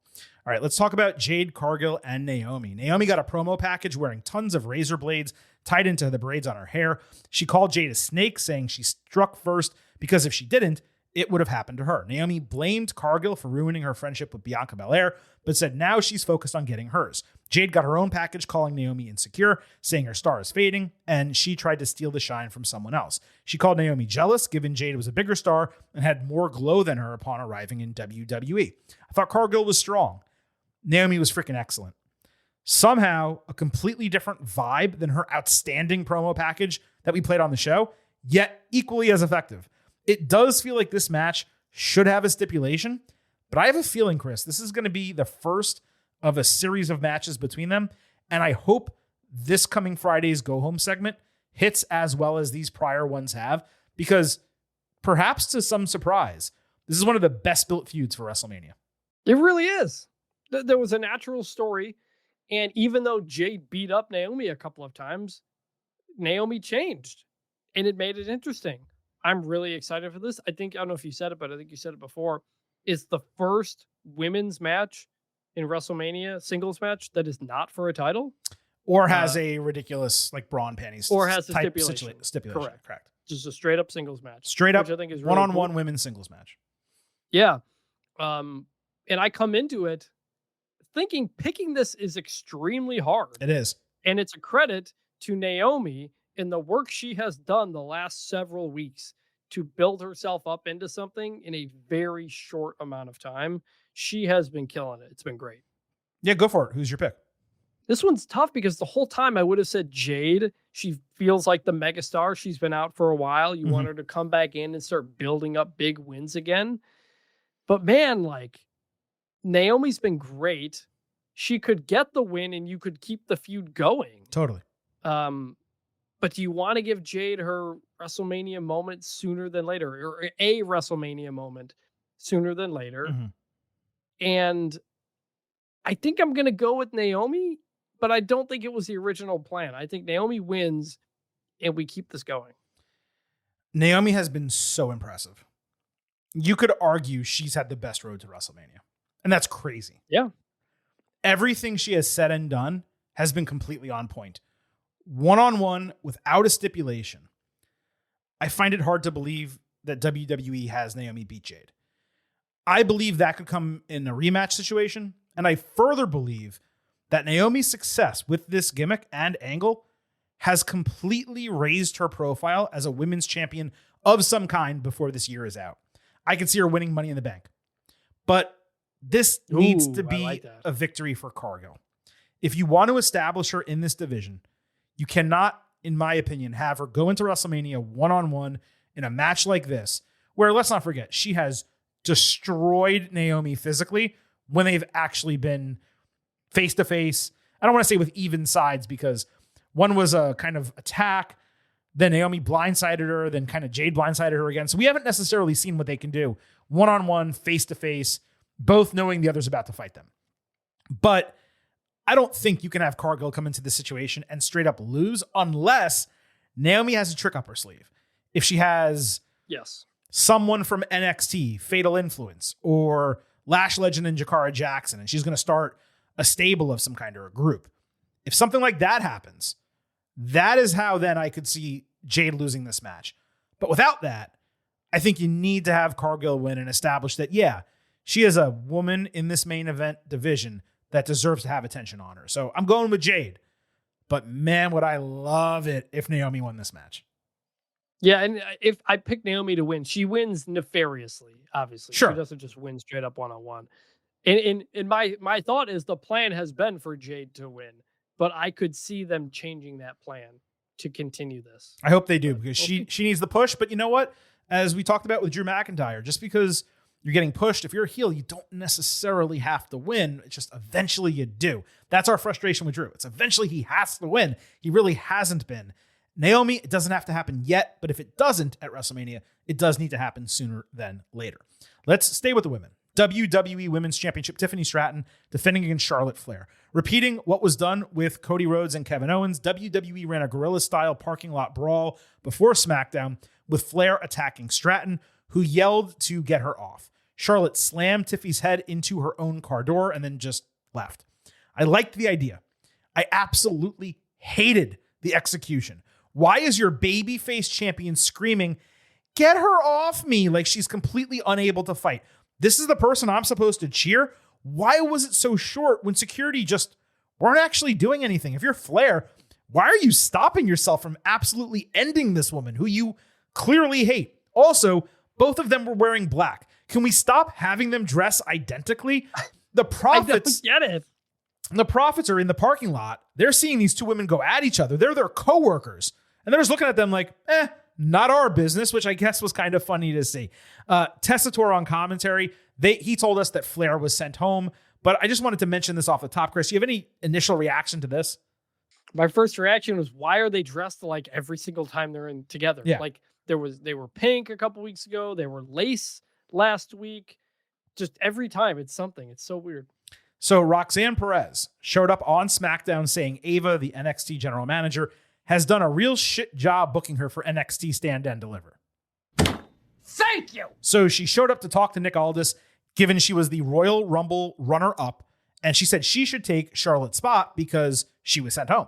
She also talked shit about Tiffy, saying clearly Stratton cannot handle the pressure of being champion. Stratton interrupted. They ranted at one another in front of Aldis. He told her to cool off. He would think about making a match between them, and obviously, Aldis booked Stratton against Perez in a non-title match. Roxy grabbed the ring apron as a distraction for an eye gouge. Stratton perfectly nailed the handspring back elbow. She had some big pickup power moves. Perez tried a double jump moonsault. Stratton got her knees up. Roxy prevented prettiest moonsault ever with an avalanche Russian leg sweep. She followed with the Maiko Satomura handspring knee drop. Tiffy avoided pop rocks. Roxy countered the cartwheel Alabama slam. Perez had her in a crossface. Stratton countered by lifting her onto her shoulders, hit the forward roll senton, and prettiest moonsault ever for the win. Flair attacked out of the crowd after the bell, changing from her dressy, revealing clothes into a t-shirt and jeans. And I'm going to talk about that, believe it or not. She murked Tiffy, threw her over the announce table like an animal, and then Wade Barrett literally stood over Stratton to stop Flair from physically attacking her. Flair stood on the announce table, actually looking like a badass, and then she stormed off. All right, there's a lot to unpack here. I enjoyed the backstage with Stratton and Perez. The match was even better than that. Great action bell to bell. Tiffy got a necessary win. Roxy simply got caught by one of the top women's champions in the entire company. Nothing wrong with that. 3.75 stars, B+. And then credit where it's due. As much as I truly disliked the parking lot attack, and I did, this post-match attack, it might have been the best, most complete segment in this entire feud. Even though it was all Charlotte dominance, she looked like a real human being out there in a baggy white shirt and dark jeans. I cannot remember the last time we saw Flair look like a normal human being outside of costume and character. It's superficial, but it added so much to my interest in her. And frankly, she looked eons better dressing down with 1/3 as much makeup compared to the way she normally dresses herself up. But that's neither here nor there. It's just something I noticed. The lone criticism I have, and it's a legitimate one, is Tiffy was made to look weak as shit on this show. First, she's screaming for her life in the parking lot. Then she is so close to being seriously injured that Wade, a man with no relation to her, needs to stand up and protect her from Charlotte. Now, that successfully sold that Flair was unhinged, that Barrett needed to step in and help. It doesn't change the perception of Stratton that we now have. We saw her get her ass kicked twice, and we've seen her verbally get her ass kicked by Flair multiple weeks. So there's a lot of positives here. I honestly loved what Flair did in the post-match. A few negatives, but what's undoubted, Chris, is the build to this match over the last 2 weeks was way, way better than anything that preceded it since the first week of February. What's wild is that they had the show-long pull-apart brawl like a month ago. And it was less brutal than this was. And we said at the time, where do you go from here? Why are they suddenly doing this? And so they pulled back. They had weird confrontations that ended up actually bringing some more heat. And then you get back to the basics and do some good stuff. So they fixed it the last couple weeks for the most part. I don't think the booking or presentation of Tiffy has been good through pretty much this entire thing. Mm-hmm. She has rarely felt like a babyface. She has just felt like less of a heel than Charlotte. Correct. And I have said for weeks, where is the Tiffy backstory? Isn't this supposed to be her crowning moment at WrestleMania? Gets a win. Mm-hmm. Tell us about her career training with the Gagnes and her like nearly Olympic gymnastic career. Like she's got a really cool story, and we've got nothing. All we have been told is she's just like Charlotte because they talk the same and dress the same and act the same and look the same. Like, where is the differentiator? Mm-hmm. So I've just been so confused at the booking of Tiffy through this entire thing. And but the last couple weeks have gotten better. I want to clarify something you said for you, which is you said they fixed it. They didn't fix it because the storyline still sucked and all those other weeks sucked, but they actually created interest in the match that did not exist as of 2 weeks ago. Yes. Right. I just wanted to make sure we're on the same page. I knew we were. Just wanted to clarify for anyone who might be your first time listener. Why don't you go ahead and tell me how you think this is going to transpire? I mean, we have felt since the first time this got booked that this was going to be Tiffy. Mm-hmm. But, you know, like, are we really going to have another Charlotte win at WrestleMania? But at the same time, like, Charlotte has been losing at Mania for the last bit. You know, she lost to Rhea, had some stuff. Like, I don't know. Is Charlotte due for a WrestleMania win? I'm going to say no. I'm going to say Tiffany wins. I don't feel great about it. But the fact that Charlotte won the Rumble, she got a thing. And based on what our picks will be for the other Rumble winner, I think we'll be okay that we don't have two Rumble losers. So I'm going to stick with Tiffy. So this is the second of the two title matches I mentioned where I'm truly not sure who's actually going to win. If this build had gone perfectly from the start, I could probably make an argument where Flair winning would make sense. It would show that Stratton is great, but not yet at a legitimate top tier level. Not that dissimilar from what happened to Rhea Ripley in the first meeting with Flair, and that clearly worked out just fine for Rhea. But the way this feud has gone, with the bullshit Flair has pulled, pulling the strap on Stratton here, taking it off of her, I'm not saying she couldn't recover from it, but man, she would be positioned terribly. So it basically has to be Stratton winning here and Flair getting knocked down a peg. The question is, if that happens, what the hell do you do with Charlotte after this? I mean, do you have her go after the US title and beat Chelsea and then command that forever, but also simultaneously establish it as something worth pursuing? Like, I don't know where you go with Flair if she loses. Stratton, there's all different directions you could go with her. But I just think beating Tiffy here would kill her even more than they already have. And it wasn't their fault entirely. I mean, the disjointed booking was problematic for the beginning. It seemed like when Charlotte was going to pick, her opponent, it was going to be someone that she saw that leveled up and deserved to fight her. They completely got away from that. Now she picked Tiffy because she feels bad for her, that she's being compared and can't ever level up to her. If that's the story, then Stratton has to level up to her. It's as simple as that. So it has to be Stratton retaining the title here, but the confidence level is low. If we were doing a confidence pool, it'd be like a 4 or a 5 out of 10. Yeah. I mean, think about Charlotte, like her whole thing is being around the title. They've never known what to do with her when she's not around the title. It's always been her problem. So maybe you give her the title.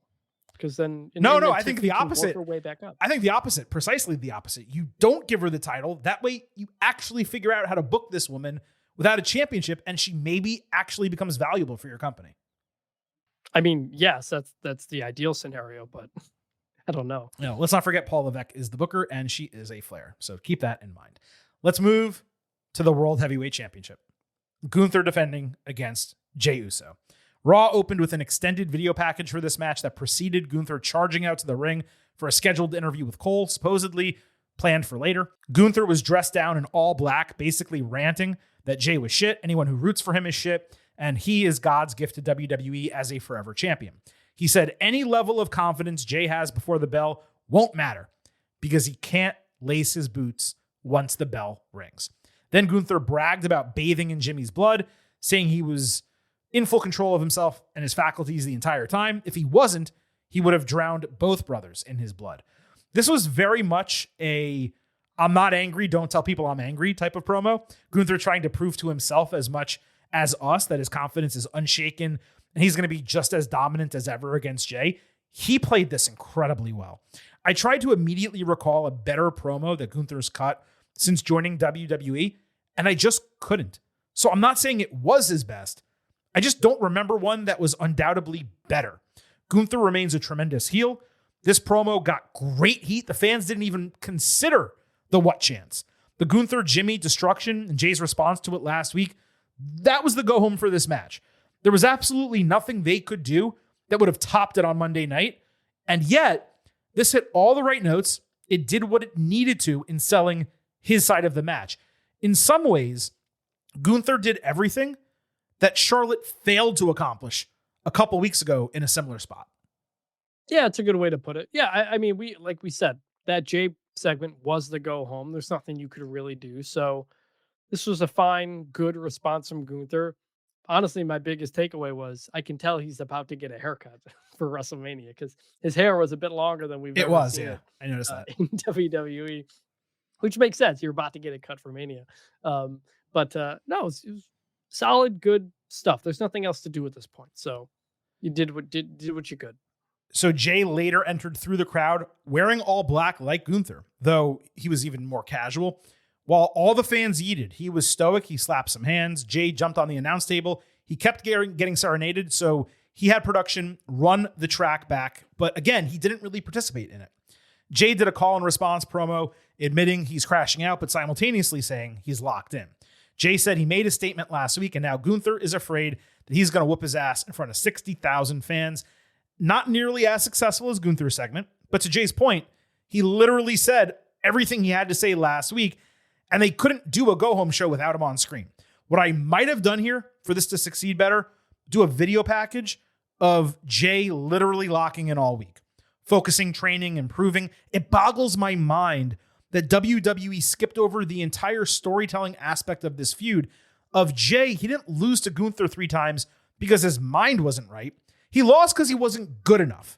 And I would have loved to have seen Jay take what Gunther said seriously and actually get better. Maybe they felt it was too similar to Sami Zayn last year. I understand that if that's the case. But if they had done a montage and then had Jay come out and cut this promo, I think it would have hit even better. Also, I'm fine with doing the Sami story because this is for the world title. This is bigger than the Intercontinental title last year, even though it was a record Intercontinental title reign. When Jay won, there were so many directions you could go with this, and they ended up taking multiple directions, which made it very stop and start. Mm-hmm. You know, we were doing the 10 weeks of hell that kind of just didn't happen anymore. Then it was just a couple of sneak attacks. We got 6 of them. Then you're then Jay botches a dive, and suddenly that's the story for a couple of weeks. Right. And then finally they get around to Jimmy being bloodied, and so that's the motivation now. So they've changed the story several times, and it's unfortunate because I do think Jay has lost some of that momentum he had coming out of the Rumble. Not really his fault. It's because they didn't tell a consistent story with him. But they ultimately came around to something that was good. I don't know exactly, you would have thought similar to the last one, with Tiffy, tell us the Jay singles story. Give us a vignette, photos of him as a kid, always being a twin, never feeling like he could do something on his own. He's been out to prove he could do it, but Gunther's always been in his way. But now the promo with Roman Reigns, which twin are you? The whole deal, everything. Yeah, I've always been in everybody's shadow. This is the moment I'm no longer in the shadow. This is my time. That's the story, and they didn't tell us that. And so maybe they have a great vignette package going into the match. We'll see it Saturday, but that's ultimately what this should be about. Right. And we kind of got a little off track. Yeah, WWE, they spent so much time showing recap video packages on Raw and SmackDown the last month and a half. They haven't been showing us character building video packages. It was what they've always done on the road to WrestleMania.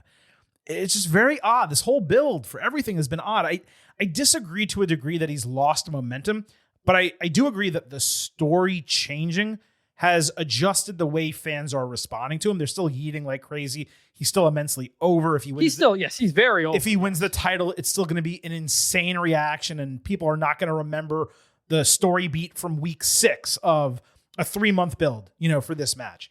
But if it had been more consistent, if they told the story through the lens of Jay needing to improve and actually go out there and prove his bona fides as a singles champion. He held the Intercontinental title for like a month and then lost it. Roman Reigns doubted him. Jimmy doubted him. He proved them wrong. Now it's Gunther. He's 0-3 against him. He's never beaten him. And it's not because he's overconfident or this or that. It's because he hasn't been good enough. And now he's going to be good enough. And then when he finally finds that confidence, Gunther goes after Jimmy and bloodies him the same as they did. And now he not only is confident and he's worked at his craft, he has the motivation. And now he has everything. And he can go out and fight Gunther and beat him for the title. It's such a simple story to tell. And they just skipped over the middle of it. And that is the frustrating point. I also don't like what everybody considers the greatest pre-match vignette package of all time, Stone Cold Steve Austin versus The Rock, WrestleMania X7. Mm-hmm. There's a random bit in the middle where like Deborah is The Rock's manager. And if you think about it, it is very weird. They just kind of like threw some stuff in to get you to WrestleMania. But then eventually in that package, Austin says, all right, forget the Deborah stuff. This is about the championship and I want it. Like they get back to what the story really is. Right. And I don't know if we ever really got back to what the story is for Jay. It's a fine story now. Like it's okay. I think they got back to it. They got back to it the last 3 weeks. I mean, this was hot the last couple of weeks. Let's not denigrate. It is. The first 2 weeks out of the Royal Rumble were fire. And the last 3 weeks, they've nailed it. It's that time in between. Yes. That's 5 weeks. There's like another 5 in between where, it did dip. Do you think Jimmy comes back? So it depends how the match goes. The truth is he really shouldn't. There should not be a scenario where I hope there's not a scenario where the referee gets knocked down and Gunther uses a chair and Jimmy saves and throws the chair out of the ring and Gunther hits Jimmy and then Jay gets up on Gunther and the ref comes to and Jay wins the title. If they're going to have Jay beat Gunther, Jay needs to beat Gunther. Simple as that. Put this guy over. You've gone this far. You had him win the Royal Rumble. You've bloodied his brother. Let Jimmy come out at the end and celebrate. Here's the prediction. Jey Uso is going to walk out of WrestleMania 41 as the World Heavyweight Champion. And I say this to everyone listening, like it or not. And Silver King and Vintage probably, I don't want to speak for you. But going into WrestleMania, if you told me that, my answer would be the not side. I wouldn't like it. Okay, but at some point, WWE, they decided to strike while the iron is hot with one of their most popular superstars. It's what they didn't do with LA Knight. It's what they haven't done over the years with so many other people. Chad Gable last year, they didn't do it. They did it with Jay. And because of that, because they had him win the Royal Rumble and they've booked him the way they've booked him, there was simply not another option at this juncture. Sure, he would still technically be over if he lost, but you cannot have him go 0-4 to Gunther and ever be considered a main eventer again. The title reign does not have to be long. In fact, it shouldn't be. Jay would be a great transitional champion. He should not hold the title past SummerSlam, is what I would say. But you do not do Kofi Mania without Kofi winning. You do not do B-plus player without Daniel Bryan winning. And you do not do this storyline without Jey Uso winning. Record the WrestleMania moment, establish the wrestler long-term as an upper mid-carder, and then move off of it when the time is right. Gunther cannot and should not lose every WrestleMania singles match just because he's the big bad of this division, and WrestleMania is the time where the babyface wins. But this situation makes sense, especially because he should not be champion if he's going to be the opponent for Goldberg in that retirement match this summer. Gunther needs to operate for at least a year, at least 9 months, without a major title because he's been strapped up 90% or more of his run in WWE, not just on the main roster, since he joined NXT UK. He needs a break. We need a break. This is the right situation in which to start it.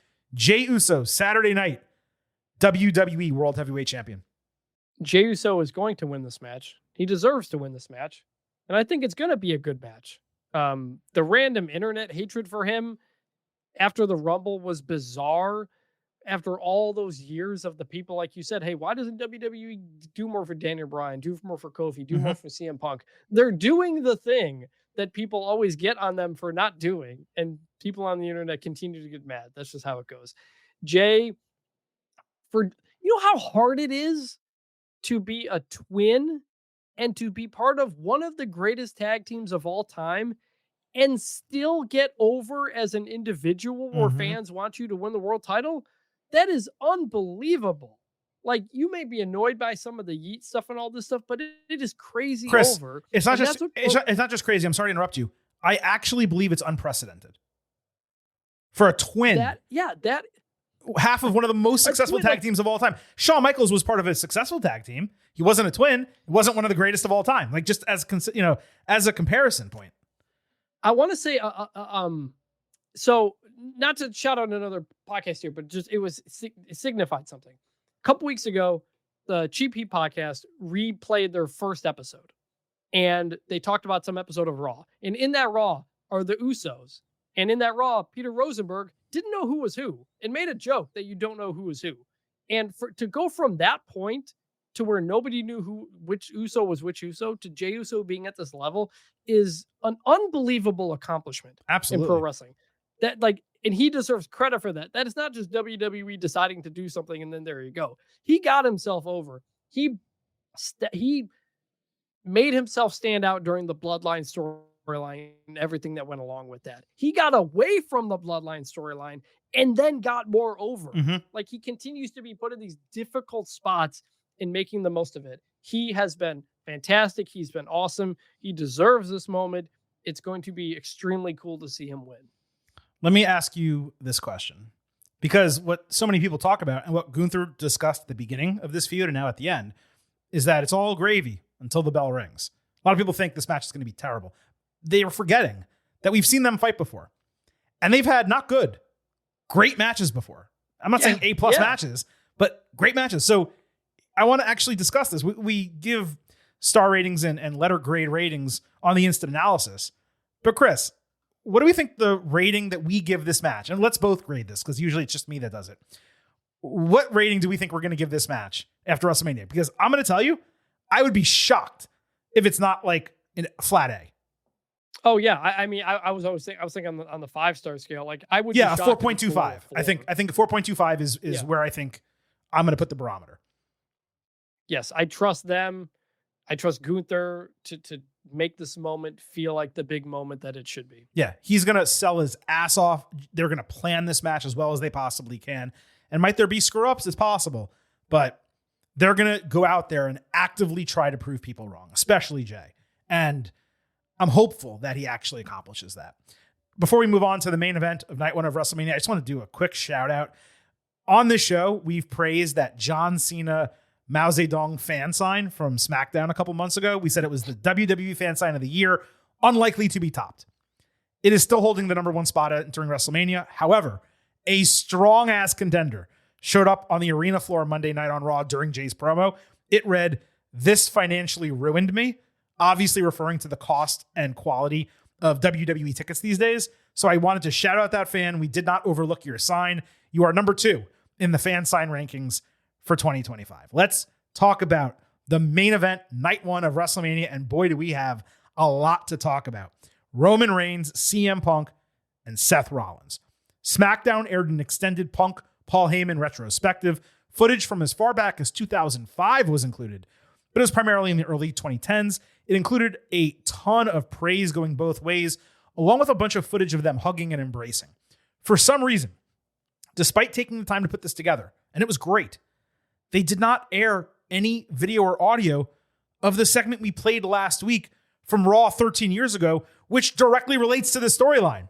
Why they would skip over that in this video package, I have no idea, Chris. Well, I mean, they did show it on TV last week. But they're building a video package about this, and it's literally the key segment. Why would you not include it? Yes, I agree. That's all I'm saying. Now, let's move to Raw.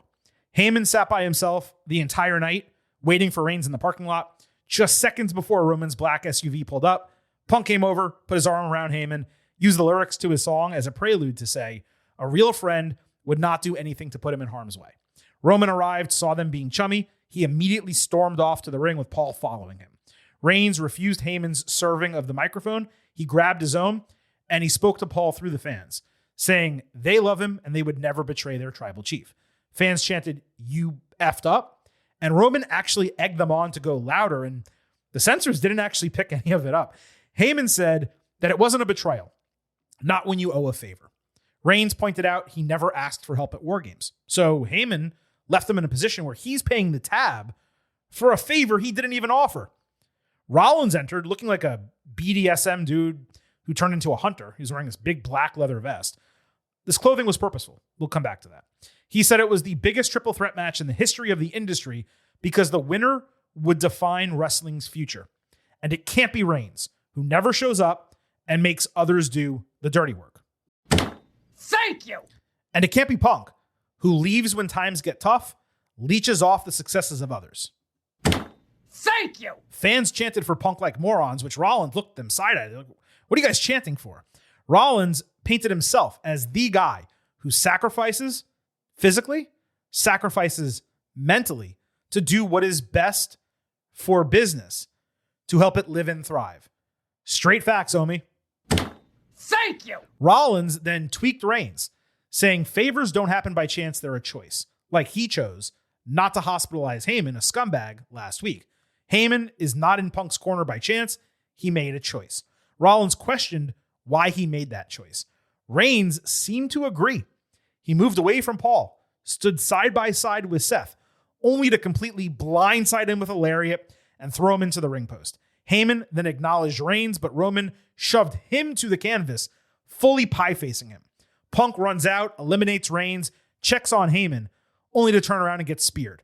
That distraction allowed Rollins to deliver the Shield breakup-style chair shot to Reigns for the third time. Cole literally called it a Shield chair, which was like way too on the nose.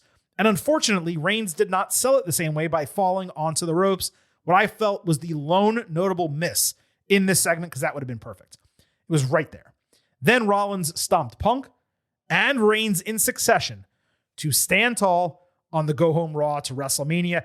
He got loudly serenaded to end Raw while staring daggers at a catatonic Heyman in the corner.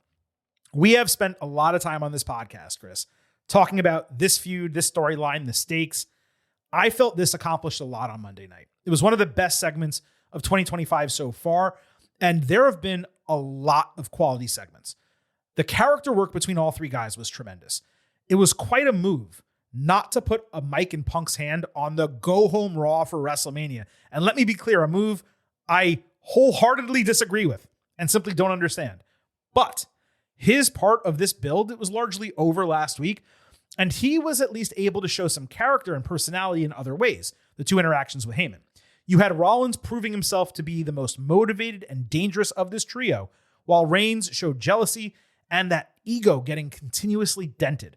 Meanwhile, Punk now has Heyman in his corner, sure, but his own emotional attachment to Paul might actually be a negative and ultimately a distraction in the match because he's no longer only looking out for himself. Another immense detail was Reigns turning an open hand into a balled up fist when Rollins dropped that best for business line. The flashbacks and PTSD that he has from that betrayal and that storyline with Rollins, they have been apparent throughout this entire feud.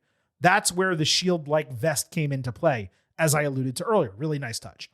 Rollins' insistence that he is the only one of the three who, if they win, has the best intentions for the future of the industry at heart, and the way he laid that out with specifics, it finally added crucial, much-needed stakes to this match. Unfortunately, the problem is those stakes came at the last moment, and they only seem to matter to one of the three competitors. So they feel like too little too late. If this had been a larger, more focused part of the build, with each guy stating different versions of the way they see the future of wrestling, maybe it could have felt more grand, because that is a plausible stake given the caliber of all three superstars. They are tastemakers and change makers in this industry. But perhaps this is Rollins' entire point. To Rollins, this means everything. Punk and Reigns, they don't give a shit. As I've said many times, Rollins has been the central figure that has made this entire storyline work. It's not Heyman. He's the storytelling element. It's not Reigns, a top 2 name in the industry. It's not Punk, the most popular old timer who's active these days. Rollins is like Reggie Jackson on the Yankees back in the day. He's the straw that stirs the drink. This may legitimately be the best version of Rollins ever, and he deserves this. That tells me the outcome to this match that makes the most sense probably is not going to happen, but we're not at our analysis and prediction phase yet. So to wrap up Monday night, Chris, extremely successful from a storytelling standpoint. Added some stakes to the match as opposed to it having none. The only thing missing, as I mentioned earlier, was that explosive element that leaves you when Raw goes off the air saying, holy hell, I cannot wait for this match. This doesn't have that. It has almost everything else. First off, Seth was right about everything that he said. And I wrote this in my notes midway through the show when Paul Heyman was outside waiting for Roman to show up. I'm sick of this. I'm sick of these people, these top main eventers, especially Roman, just not showing up until the end of the show. Show up on time in kayfabe and be a part of more than one segment on the show. It's freaking Mania week. It's the go-home show. All we can get is one segment from you again. We don't even have Cody and Cena on here. I'm just like, all of this stuff just leads to one segment on the show. And that's why Rollins was correct about everything he said. He's going to show up.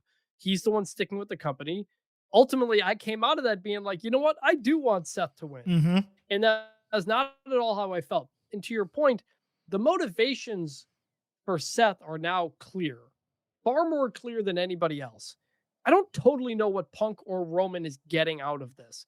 Punk is getting his main event. He's in the main event. So he's already got what he wanted now. Exactly. Like, what does Roman want out of this other than to just like keep these people quiet and establish his own dominance? That is it. To be fair, that's it. Adding those stakes that we didn't have, but Roman doesn't have them. To be fair, that is his stake. His stake is he beats these guys. He's on top of the mountain again. He hasn't really articulated that, but that is the stake. Right.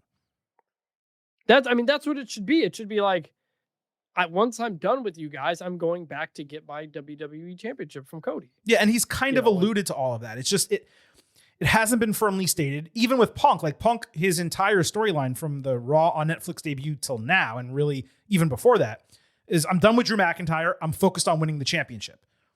But they haven't kind of said that this match leads to that for them.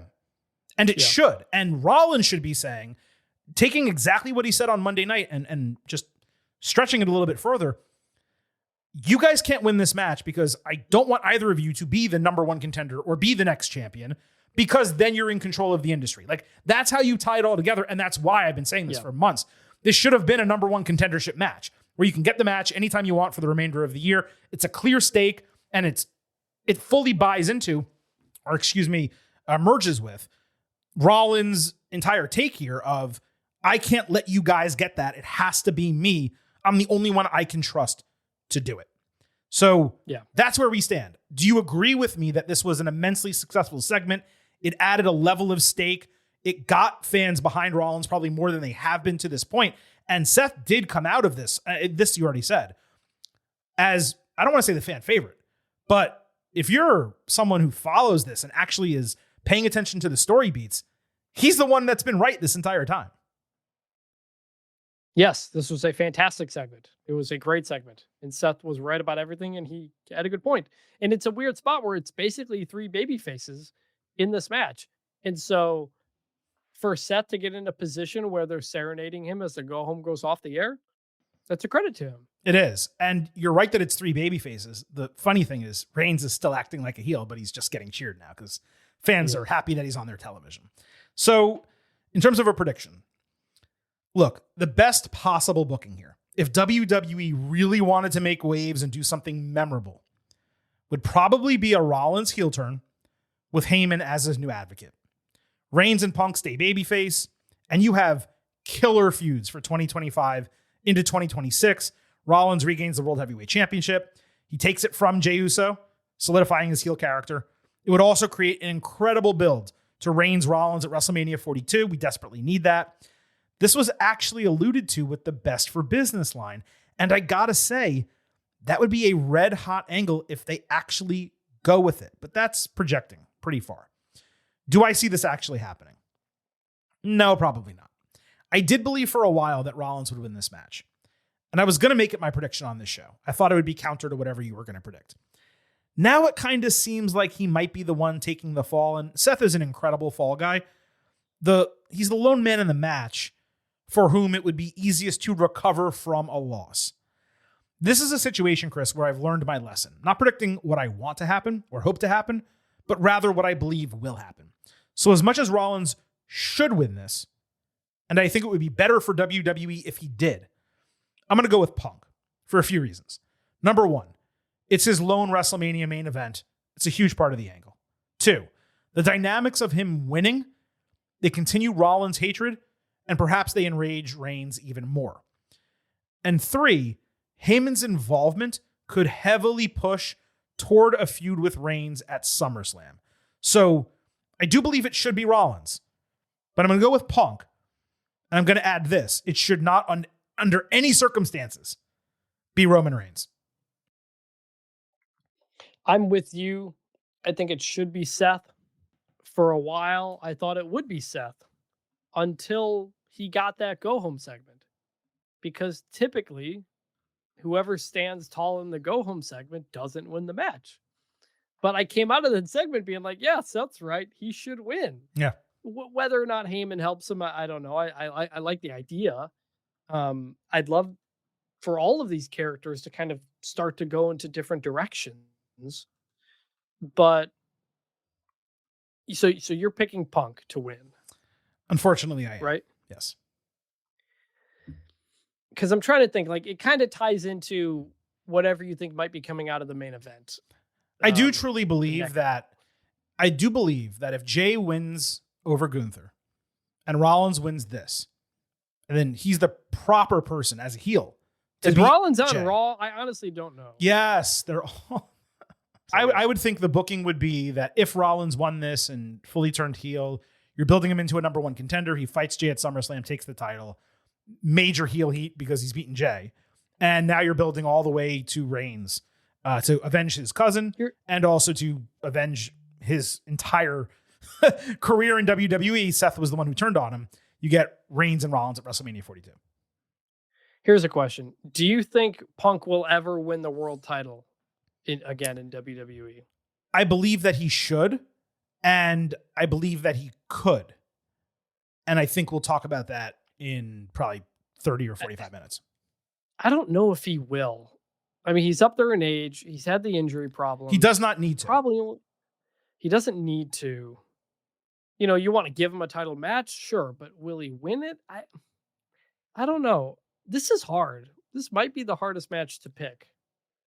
You already picked Punk. I'll change it up. I'll go Rollins, even though we got to stand tall. See, I don't want you to get the notch on me on a technicality just because you're going different. I want you to actually believe in what you're picking. Well, like I said, I thought it was going to be Seth the whole time. The only thing that made me think not was the fact that he stood tall on the go home. Yeah. But everything else would still make me think Seth. It really should be Seth. Like, the right booking is Rollins winning this match. There's not even a question about it. Yes. All right. Let's. And Rollins wins, and he pins Reigns. Yes, Just that's like what it should be. 30, Correct. Just like WrestleMania 31 10 years ago. That is exactly what it should be. Reigns takes, a GTS, a stomp. He stands up, hits another GTS, another stomp, and then he gets pinned. Like, you can make him look crazy strong, but it really should be Reigns taking the fall here. Not even a question about it. And honestly, Rollins should win whether he turns heel or not. Like, let me be clear. He doesn't have to turn heel in order to win. I don't know, man. It feels like it's going to be I don't know if I could see Heyman doing so many things. I could see Heyman turning on Punk like he did with Brock all those years ago. I could see him turning on Heyman. Turn on Roman. Let me tell you the way that join? Let me tell you the way they you book that. You have Punk trying to get Heyman to help him, Reigns trying to get Heyman to help him, and Heyman stands up for himself. He's like, "What you guys are doing is not fair to me. Yeah. F both of you." He walks out. And then Rollins, because they're both distracted, he takes advantage and wins. That's the way you do it. But also, I forgot to mention this on the J1. I think Kaiser is going to come down and interfere. Jimmy's going to come out and make the save. I hope not. To even it up, Jay wins. Jimmy hugs him. You get the moment. That's what I think. I could totally see it. Fingers crossed. I hope not. Before we get to night 2, real quick, a pre-show expectation grade just on night one. I'm going to read the matches again. Roman Reigns, CM Punk, Seth Rollins, Jey Uso, Gunther, World Heavyweight Championship. Charlotte Flair against Tiffany Stratton, the champion, in the WWE Women's Championship match. Jade Cargill against Naomi. United States Championship, LA Knight, Jacob Fatu. Rey Mysterio against El Grande Americano. And the World Tag Team Championship, War Raiders against New Day. Chris, quickly, pre-show expectation grade, just Saturday night one. A-. Right with you. Give me a number grade. 92. You make me pick first. That's No, I know, but it's exactly the same as I had written down. All right, we're both 92 out of 100 for night one, an A- pre-show expectation grade. Let's now move into night two of our WWE WrestleMania 41 Ultimate Preview. Now, night two, Chris, only has 6 matches scheduled. I presume the 7th would have been Randy Orton against Kevin Owens, and we have every reason to expect right now that Orton is still going to have a bout on the show. What remains to be determined is whom he will fight and in what form the match will take. Because let's not get it twisted, and I've said this before, Orton KO was arguably the best built match for WrestleMania across all 14 bouts, and not having it, it does hurt the card. It makes it feel a little bit empty. For me, there is one wrong answer, and there's many right answers. The wrong answer is Solo Sikoa. I hate to say it because Solo had a great year. And as a person, yeah, he deserves a WrestleMania opportunity. But his character is not in that position right now. And ham-fisting him into a WrestleMania feud based on what we saw Friday on SmackDown, frankly, it would suck. I don't really care what happens on the go-home. Given the teaser that we saw on SmackDown that we expect to be Black, seems like it's not going to be him. I maintain the best case scenario, and I truly believe I'm the only person who's proposed this, would be Jeff Hardy. Massive pop, nostalgia play, fun match. You could do another return or debut, but I'm not sure anyone out there would generate significant excitement, at least not more so than Hardy or Black. Maybe you throw in Rey Fenix or Carmelo Hayes, give him a featured spot. Phoenix would get a really big reaction. Melo, perhaps not as much, given the way he's been booked.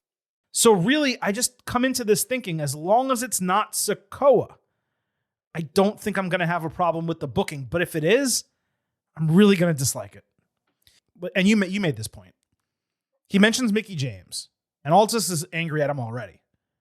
At that point, if you were going to do a surprise opponent, that's when you would say it. Aldis would be like, you know what, Randy, I've had enough of you. You'll have a match at WrestleMania and you'll learn your opponent on the show.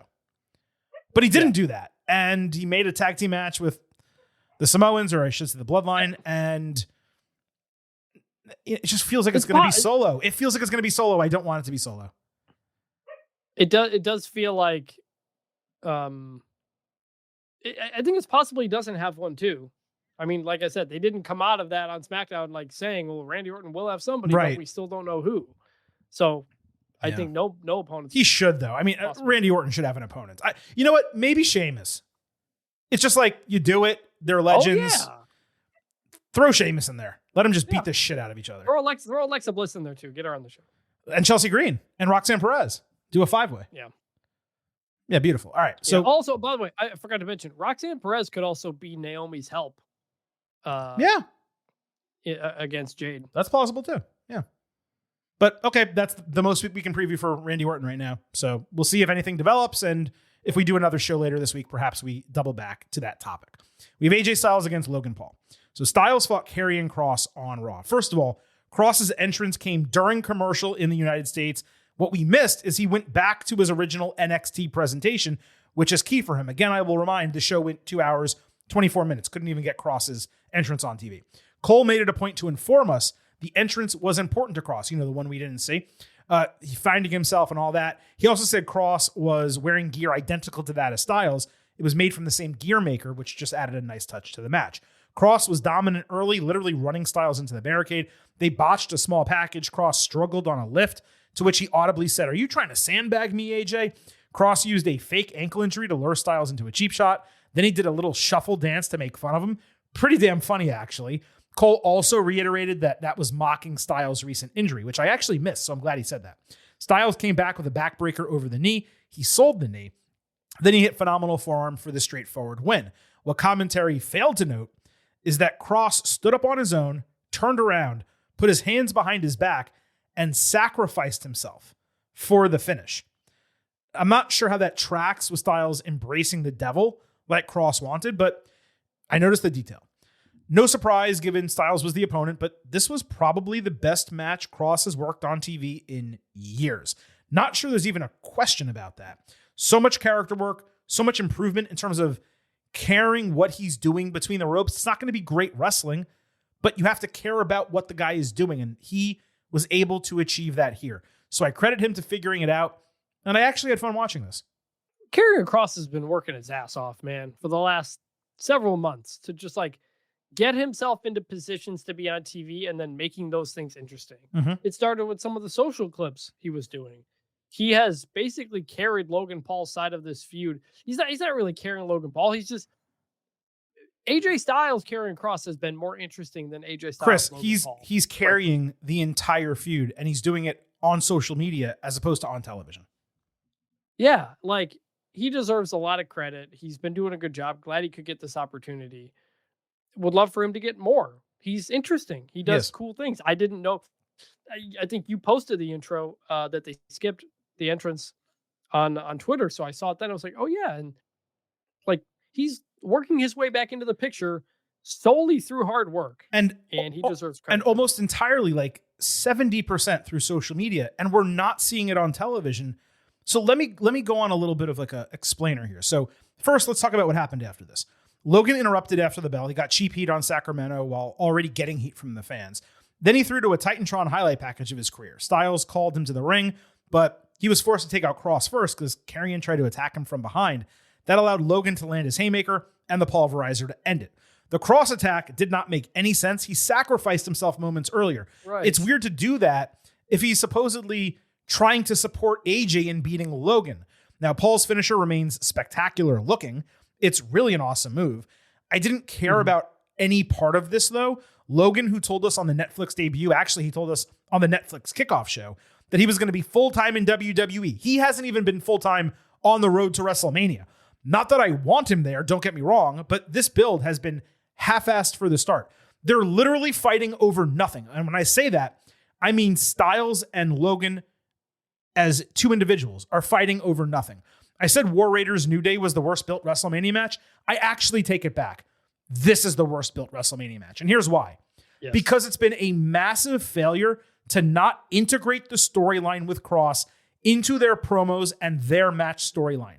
Styles fighting to prove that flashes in the pan cannot step in and be wrestlers of his caliber. Logan obviously seeking to show otherwise. It has been such a simple storyline, yet the only person speaking about it has been Kross.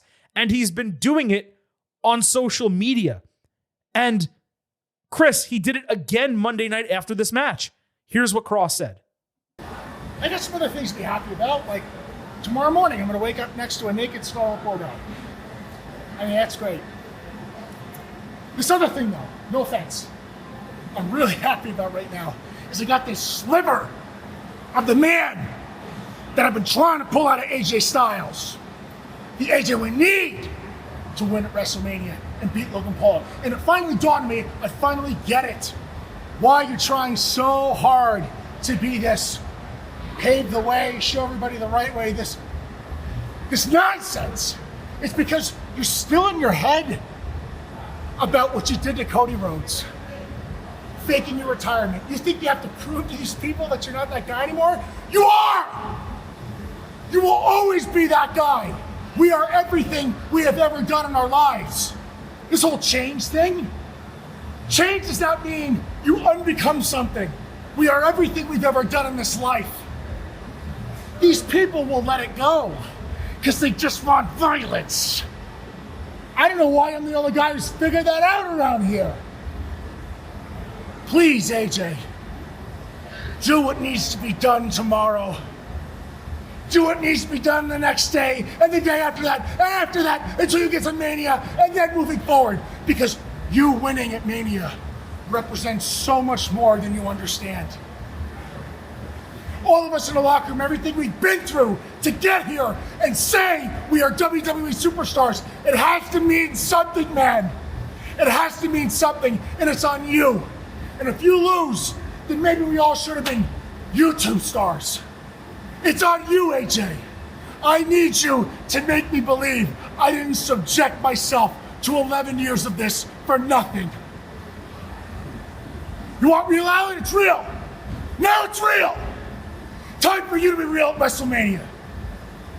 That was 2 minutes and 41 seconds. Raw went 2 hours and 24 minutes on Monday night. That on its own, Chris, was better than the entirety of the AJ Styles and Logan Paul feud combined.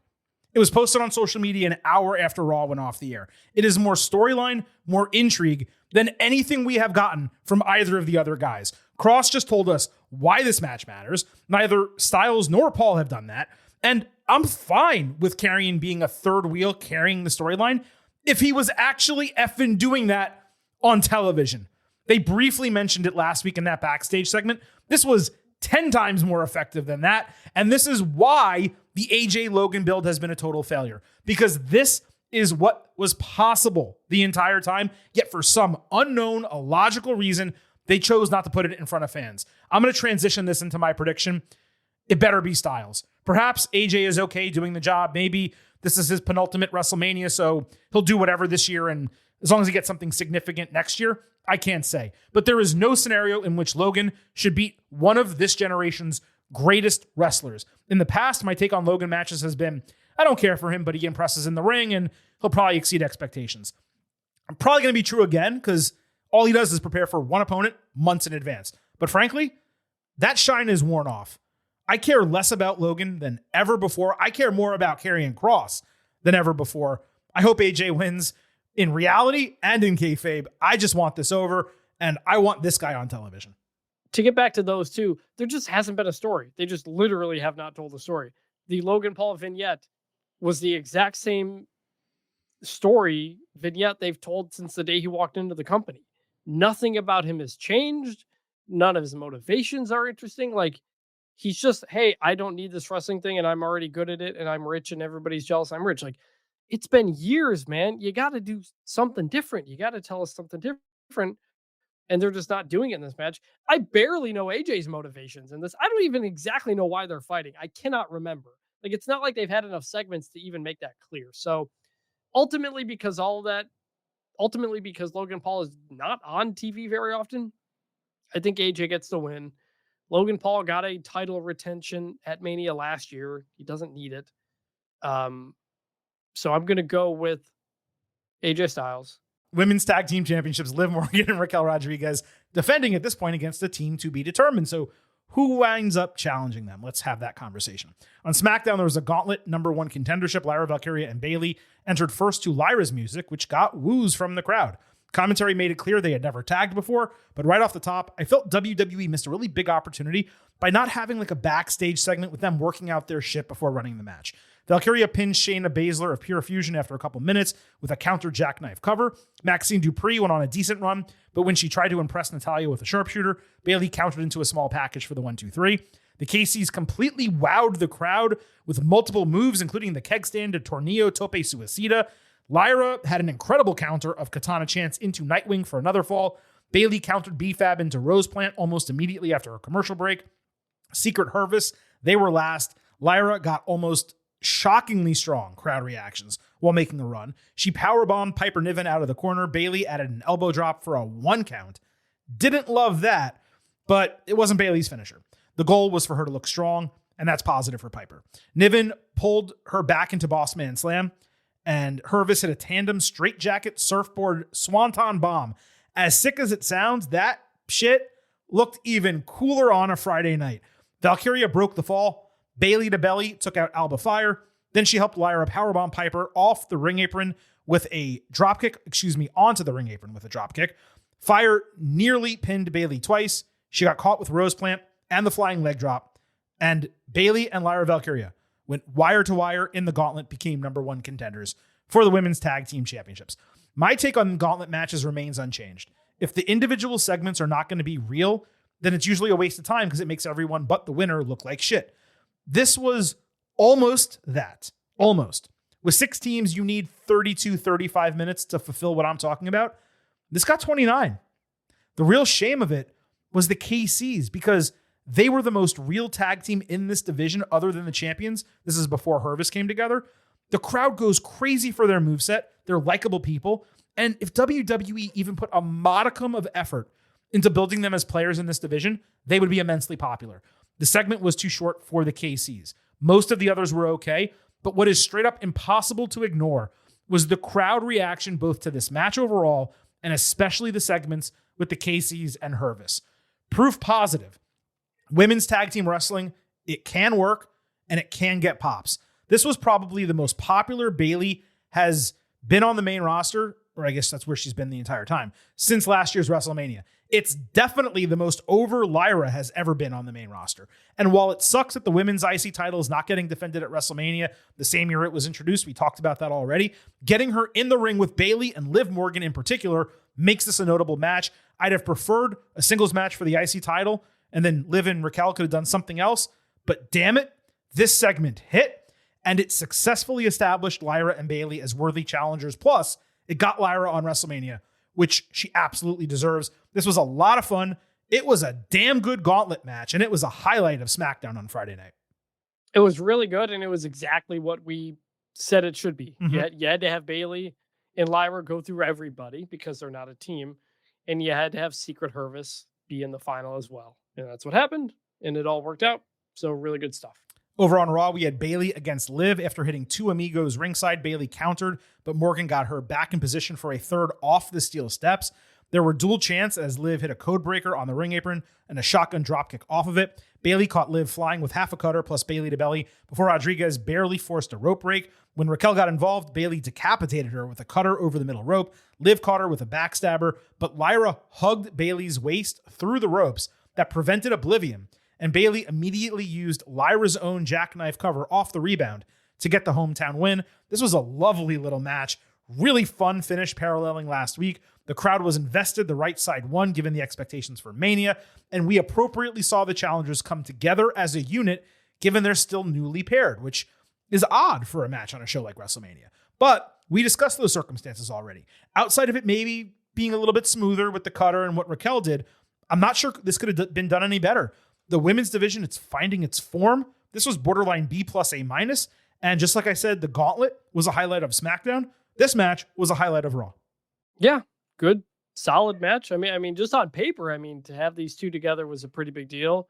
And it did what you would do going into a tag match, so it was good. Yeah, Liv and Bayley have been putting on some of the best women's wrestling work across both shows, but separately. So actually getting them together was great. It was somewhat unexpected that they were going to do the singles match, but it worked. Yeah. Now, in terms of WrestleMania, finally, Liv and Raquel, they have to retain the titles here, okay? It's one thing to put Bayley and Lyra in this match.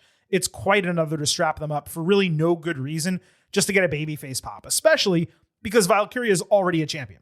Liv is among the most popular women in the company. She understands her character right now better than anyone else in the division. She was excellent in that match I just mentioned. Raquel has been rejuvenated a little bit. She's showing some fresh character work.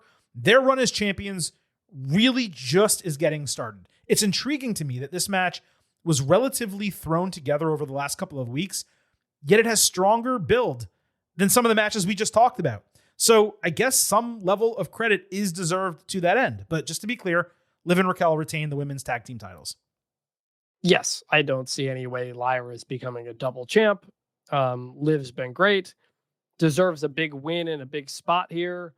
I guess she did win at SummerSlam as well. But this is a pretty easy call, I think.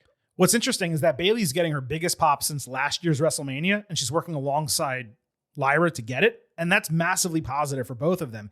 Yet to me, this sets up as like the perfect opportunity for a heel turn. You attack Lyra after the loss, you win the Intercontinental title, you establish it as being worthy of the top women in the company, and then you allow Lyra to win it back at SummerSlam. It makes way too much sense. Let's see if they wind up doing that at WrestleMania. Let's move to the Intercontinental Championship for the men. Braun Breaker defending against Penta, Finn Balor, and Dominic Mysterio in a four-way match. On Raw, we had Penta against Balor. Judgment Day attacked Braun backstage during an interview. They ran him into road cases until they got pulled off. This match was rather formulaic, even though both got plenty of stuff in. Penta hit the sacrifice. Balor became the first person to counter Penta Driver, which commentary did not mention. Judgment Day interrupted with Balor getting the upper hand, but Breaker saved. Carlito hysterically scurried away from Braun, seeing him at the other end of the ramp like last week. He came back for a beatdown, only for Braun to double spear both he and Dominic. He lined up for Penta, only to get denied with a kick, and then Penta hit an Escalera splash to stand tall. The way the crowd got up when Braun and Penta squared off one-on-one, wow, they were all in for that. This was all fine. It successfully built the match. It gave 3 of the 4 guys a nice look. Shocking that Dom got nothing to sink his teeth into on the go-home show, but maybe that tells us what's going to happen at WrestleMania. Something to note here real quick. Breakker was holding his knee at the end of the segment, dragged himself over to the barricade. Could be nothing. Hopefully nothing. Could just be selling an injury that factors into the match. In a worst case scenario, this being a multi-man match, it keeps it safe from being scrapped. You could always vacate the title and have it won by one of these 3 guys. I just wanted to point it out because it was pretty noticeable on Monday night. Chris, your thoughts on the go-home? Pretty basic stuff you would expect. I mean, an attack backstage between 4 guys, you have them scramble at the end of a match. It was fine. It was good. All right. In terms of this match at WrestleMania, as I've said before, this has every chance to completely over-deliver and be one of the bouts we remember most from WrestleMania. However, coming in, the build for it's not as strong as I ideally would like for a mid-card title of this caliber. It's probably in part because so much time has been spent on the other men's non-title matches, and they all feature, bigger names comparatively. It's also possible this was a plans change situation, but I just wish this had more juice. The prediction is immensely tough. Breakker retaining is by far the least likely outcome, and really, the Intercontinental title needs to come off of him. He is over. He's doing a great job as a wrestler. The reign has been garbage. The title itself has elevated him. He cannot elevate the title anymore. He's too young. I can make cases for the other 3. Strapping up Penta rockets him to the top, but fans already treat him as a big deal.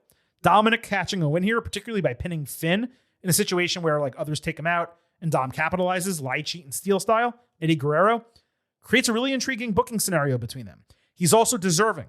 Balor would be the surprise of the group, but I could see him tossing Dom out of the ring and getting a pin. Plus, he shockingly has been booked strong on TV recently. He has stood tall in beatdown segments. He handed Penta his first pinfall loss. In the end, either Dom or Finn eat the pin, and I'm leaning that it's Balor because, he's pinned Balor. And you know what? Let's go with Dom becoming the new Intercontinental Champion. Why the hell not? Especially with Rey Fenix around, it feels like the Lucha Brothers are a sooner than later situation, and I don't know they want to put a strap on Penta. Dominic Mysterio walks out of WrestleMania. You're Intercontinental Champion. Hold on, wait. You're not picking Finn now after all this? I would love to, but Chris, what have I been saying on this show? He's been built up pretty strong. I know. And now you don't pick him. What? And I say that because I'm picking Dom too. I thought I was gonna be okay, he's gonna pick Finn. I think Dom's gonna win. It'll make a good setup. And then you pick Dom, so now I feel like it's weird that we're both. No, it's okay. But what have I been saying on the show? They successfully beat me down. They broke me down. My belief in Balor ever succeeding in WWE as a champion, especially a world champion level competitor, but even these days a mid-card champion. Yeah, but even mid-card, they have every time I think this guy is going to win something or has an opportunity to get pushed, he loses. And not just loses, takes the fall and gets beaten rather handily. So they've successfully beaten me down. And you know what? Maybe that's a positive. Maybe now when he does win something, if he ever does win something, it'll be a total and utter shock and it'll actually pop me as opposed to me saying, oh, finally they gave him something. So maybe this will all be for the positive at the end of the day. Because I can see a spot where look, he lost to Edge a couple years ago in Hell in a Cell when he shouldn't have lost.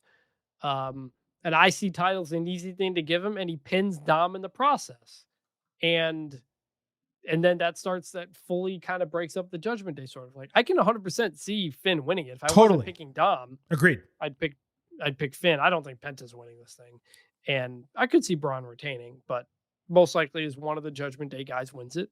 They kind of break up and you go from there. I mean, the move to really elevate these mid-card titles is to strap up Jacob Fatu and Penta. They are immensely over, but they're also so over. And this is the LA Knight problem, right?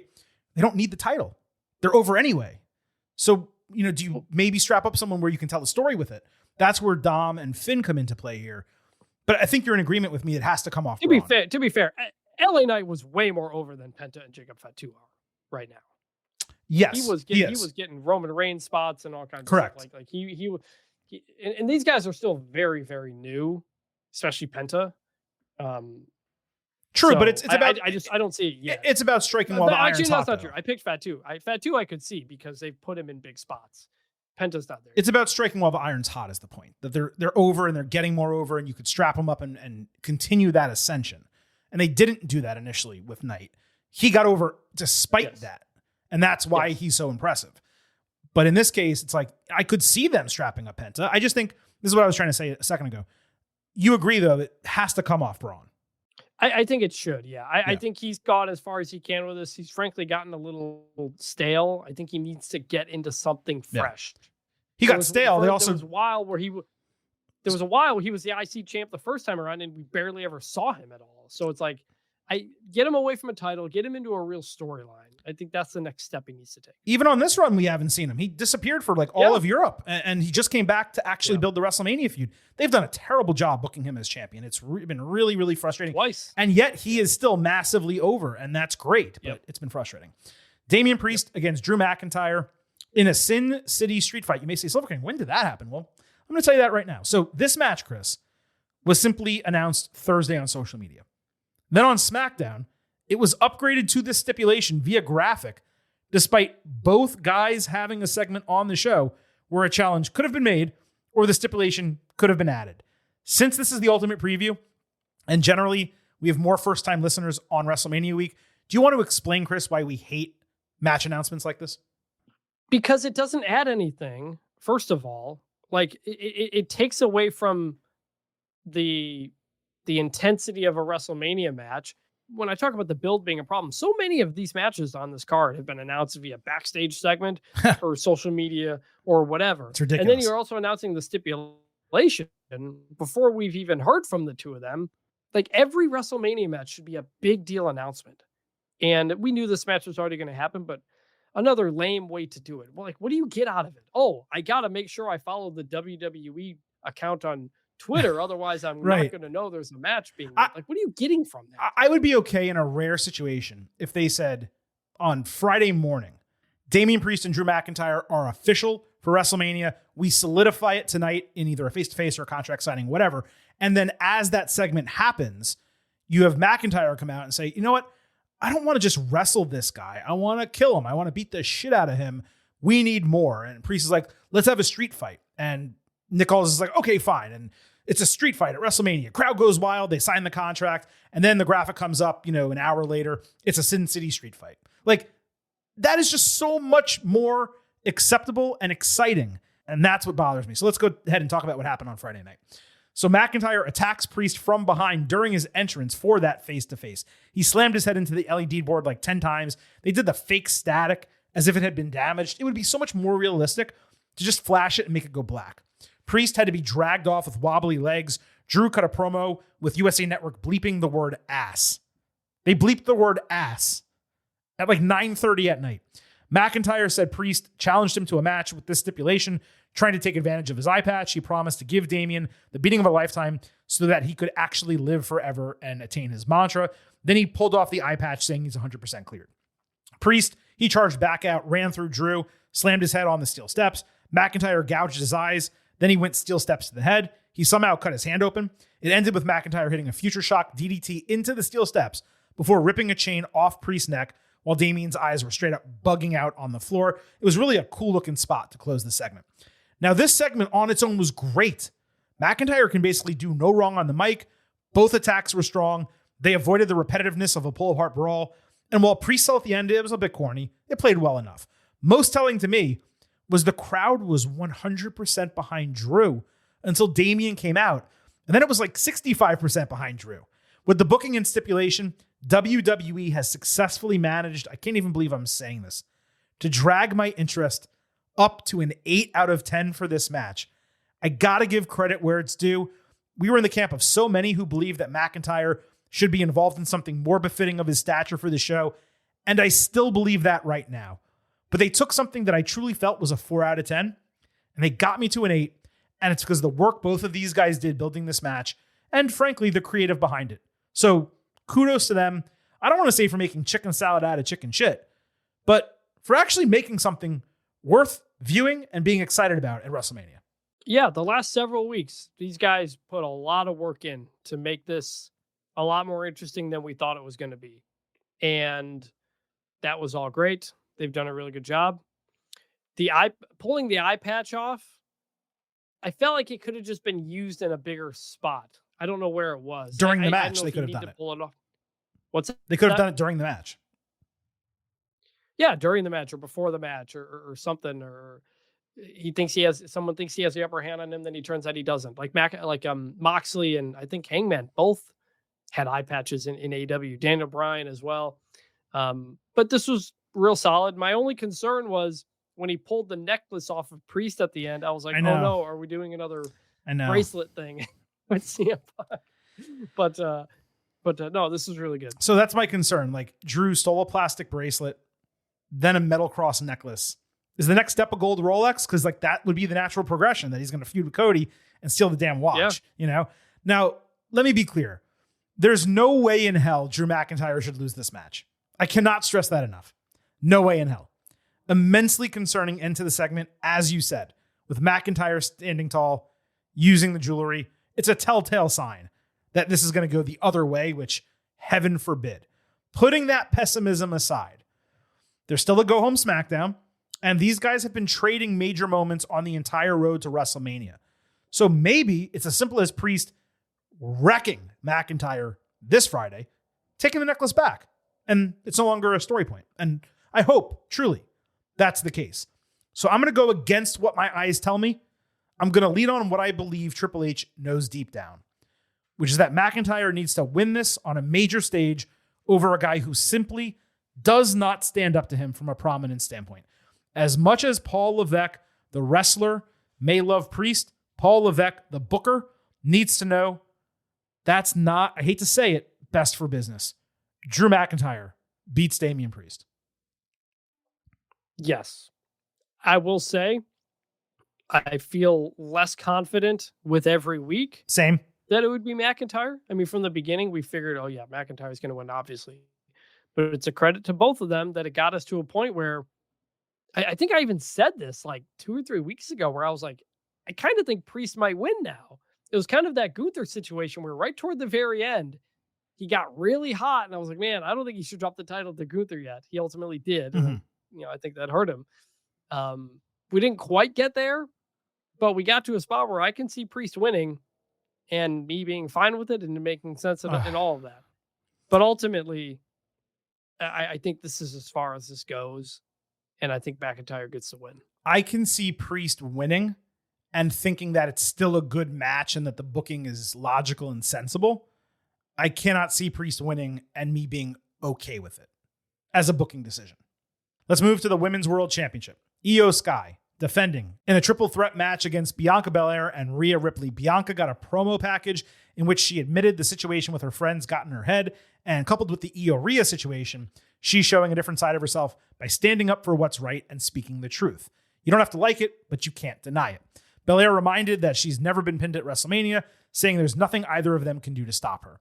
I would have preferred this in front of fans, but we've gotten a lot of segments with these three talking live on this road to WrestleMania.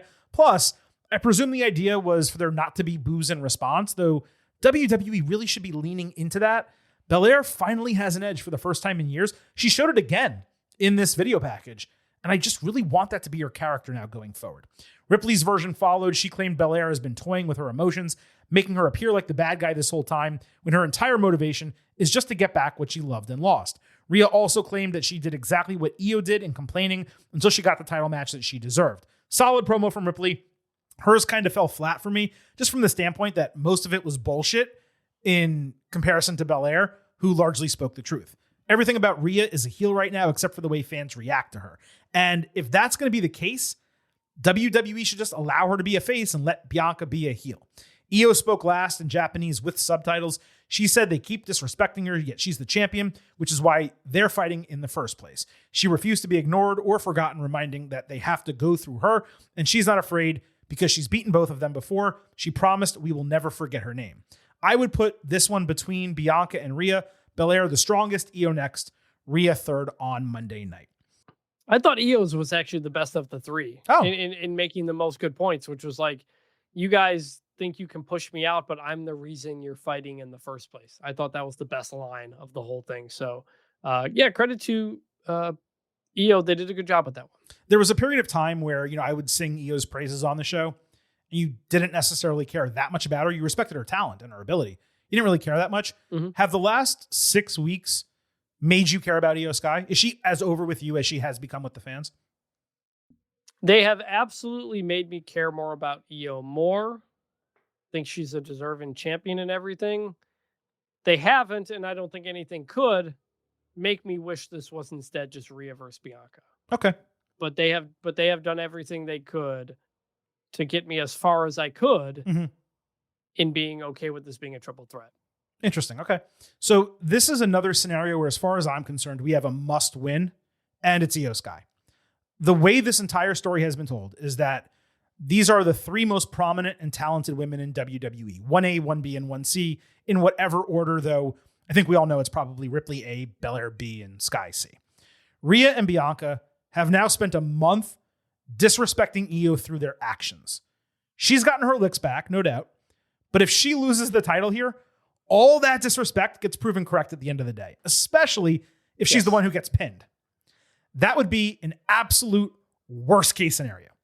Belair winning would theoretically be fine if she pins Ripley, but it's the messiest given their respective brand alignments and wanting to truly save that feud for WrestleMania 42.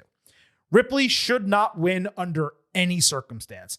Really, what solidifies this for me is when you try to determine what's going to happen after WrestleMania. If Bianca loses, she goes right back to SmackDown. She can reintegrate into the Naomi and Jade beef. Singles with Naomi, triple threat with both of them. It's supernatural.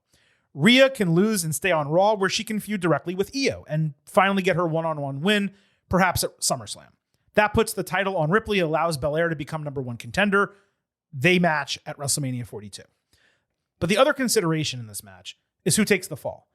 Belair has never lost at WrestleMania, yet the way her streak was termed on Monday is that she's never been pinned. I found that to be interesting. Bianca losing this match is unavoidable if Io retains, but it would still not be a one-on-one defeat.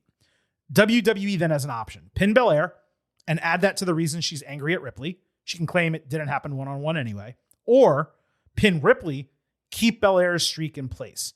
So I have Io retaining the title, which is a must. Let me repeat that. And pinning Rhea. Continues to hold that over her. I think that makes the most sense. Ripley and Belair consistently cost one another the strap in the match. They get blindsided by their emotions. And the stage is set for an all-time women's match that we need. So Io wins, pins Rhea, and then if I am booking the damn territory going forward, it winds up Ripley and Belair at WrestleMania next year, with Ripley going in as champion because she eventually beats Io. So what this whole situation makes me think of the most, and you're going to have to take out the context of everything that came after it. Okay. But it's WrestleMania 20, Triple H, Shawn Michaels, Chris Benoit. And you had the 2 big established stars, Triple H involved, and you crown the person who's kind of forgotten out of the 3. And you really announce that this person is just as big as these other people. And a little bit different because obviously Shawn and Triple H were legends, but that's what's going to happen here. Io is going to win this match. She should win this match. As much as I don't want it to be a triple threat match, she should win the match. It should play out the way you said. I think Rhea gets pinned because I do think they're going to try to start some sort of streak with Bianca. It's not going to be Undertaker because she already... I want to note that I tweeted this from our account at Getting Overcast on Twitter. The Silver King has had an all-time sports week. My Florida Gators won the college basketball national championship last Monday.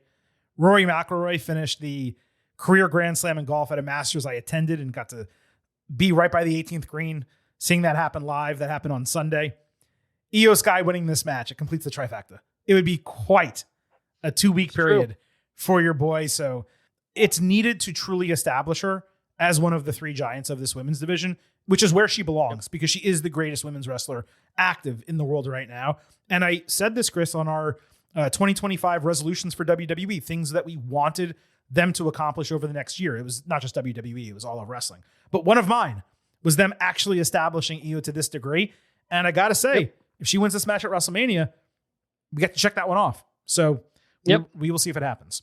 And one of mine was make better t-shirts, and the jury's still out on that. Yeah. The main event, night 2, WrestleMania 41, WWE Championship. Cody Rhodes defending against John Cena. Cody opened hour 3 of SmackDown in Seattle. They were trying hard to do the soccer-style chant of his name. It was really pathetic just compared to Europe. Volume got maybe 40% of the way there. Either that or the crowd was mic'd poorly.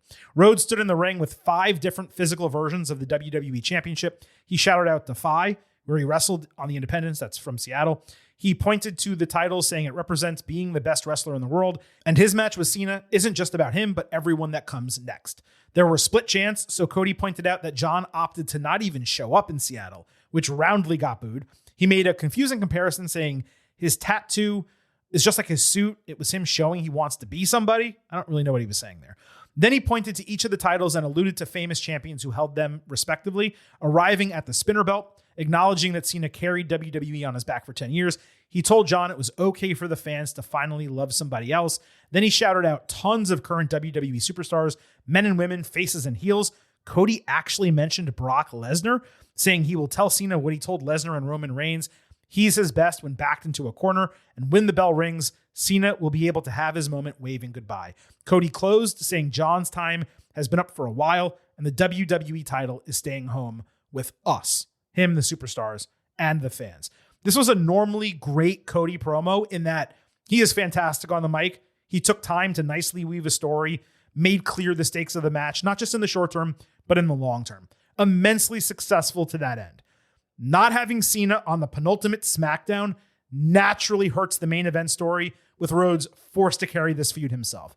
And there was a bit of corniness, as there always is with Cody. But yeah, it was successful, mission accomplished, to paint the picture, clarify the story. Not sure there's that much more to say about it, Chris, other than Cody has completely carried this just like he did with Roman Reigns.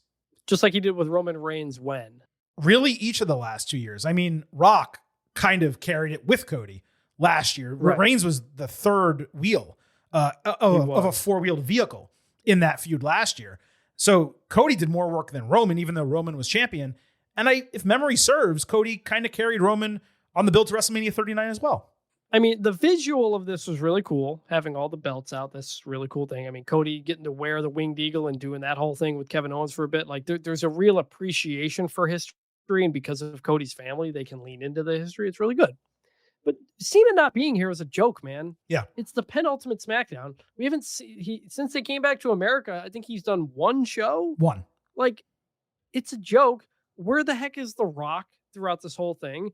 When I found out they were going to Sacramento, my whole thought was, oh, The Rock's going to show up in Sacramento and cut a heel promo in the crowd like he did famously all those years ago. Like, and we didn't even get that. So, like, Cody's done his best carrying this feud, but it's a complete joke that he's had to carry this feud for the main event of night 2 of WrestleMania. It's not like you didn't even have him cutting promos via satellite.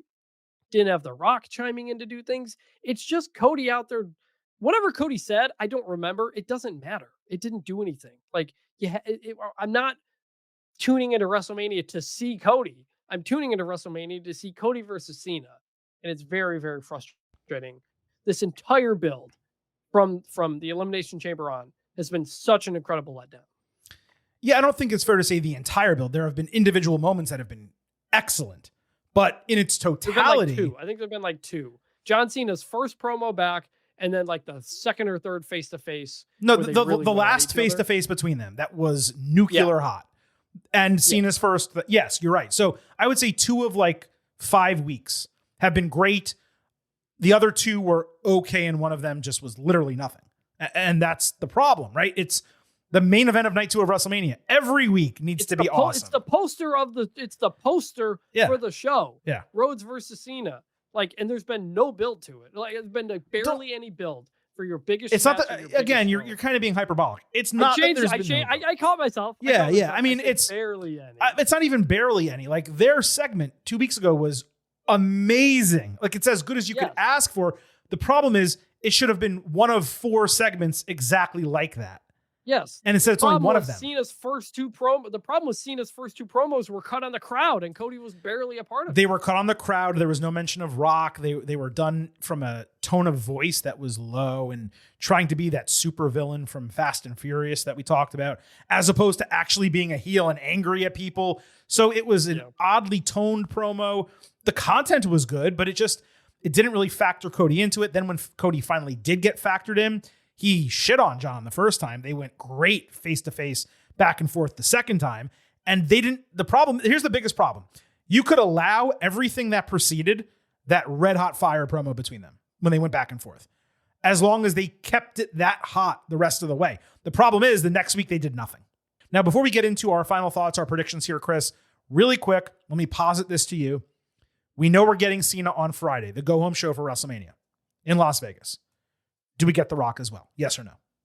I mean, we should. I'm going to be mad if we don't. I'm going to say no. I'm going to say at this point, I think The Rock is just holding out till Mania. I do believe we see him Friday night on SmackDown. Cena and Cody, they're going crazy. Something else. Rock's music hits. Goes from hopefully an 8.5, 9 already to a 10, 11, 12.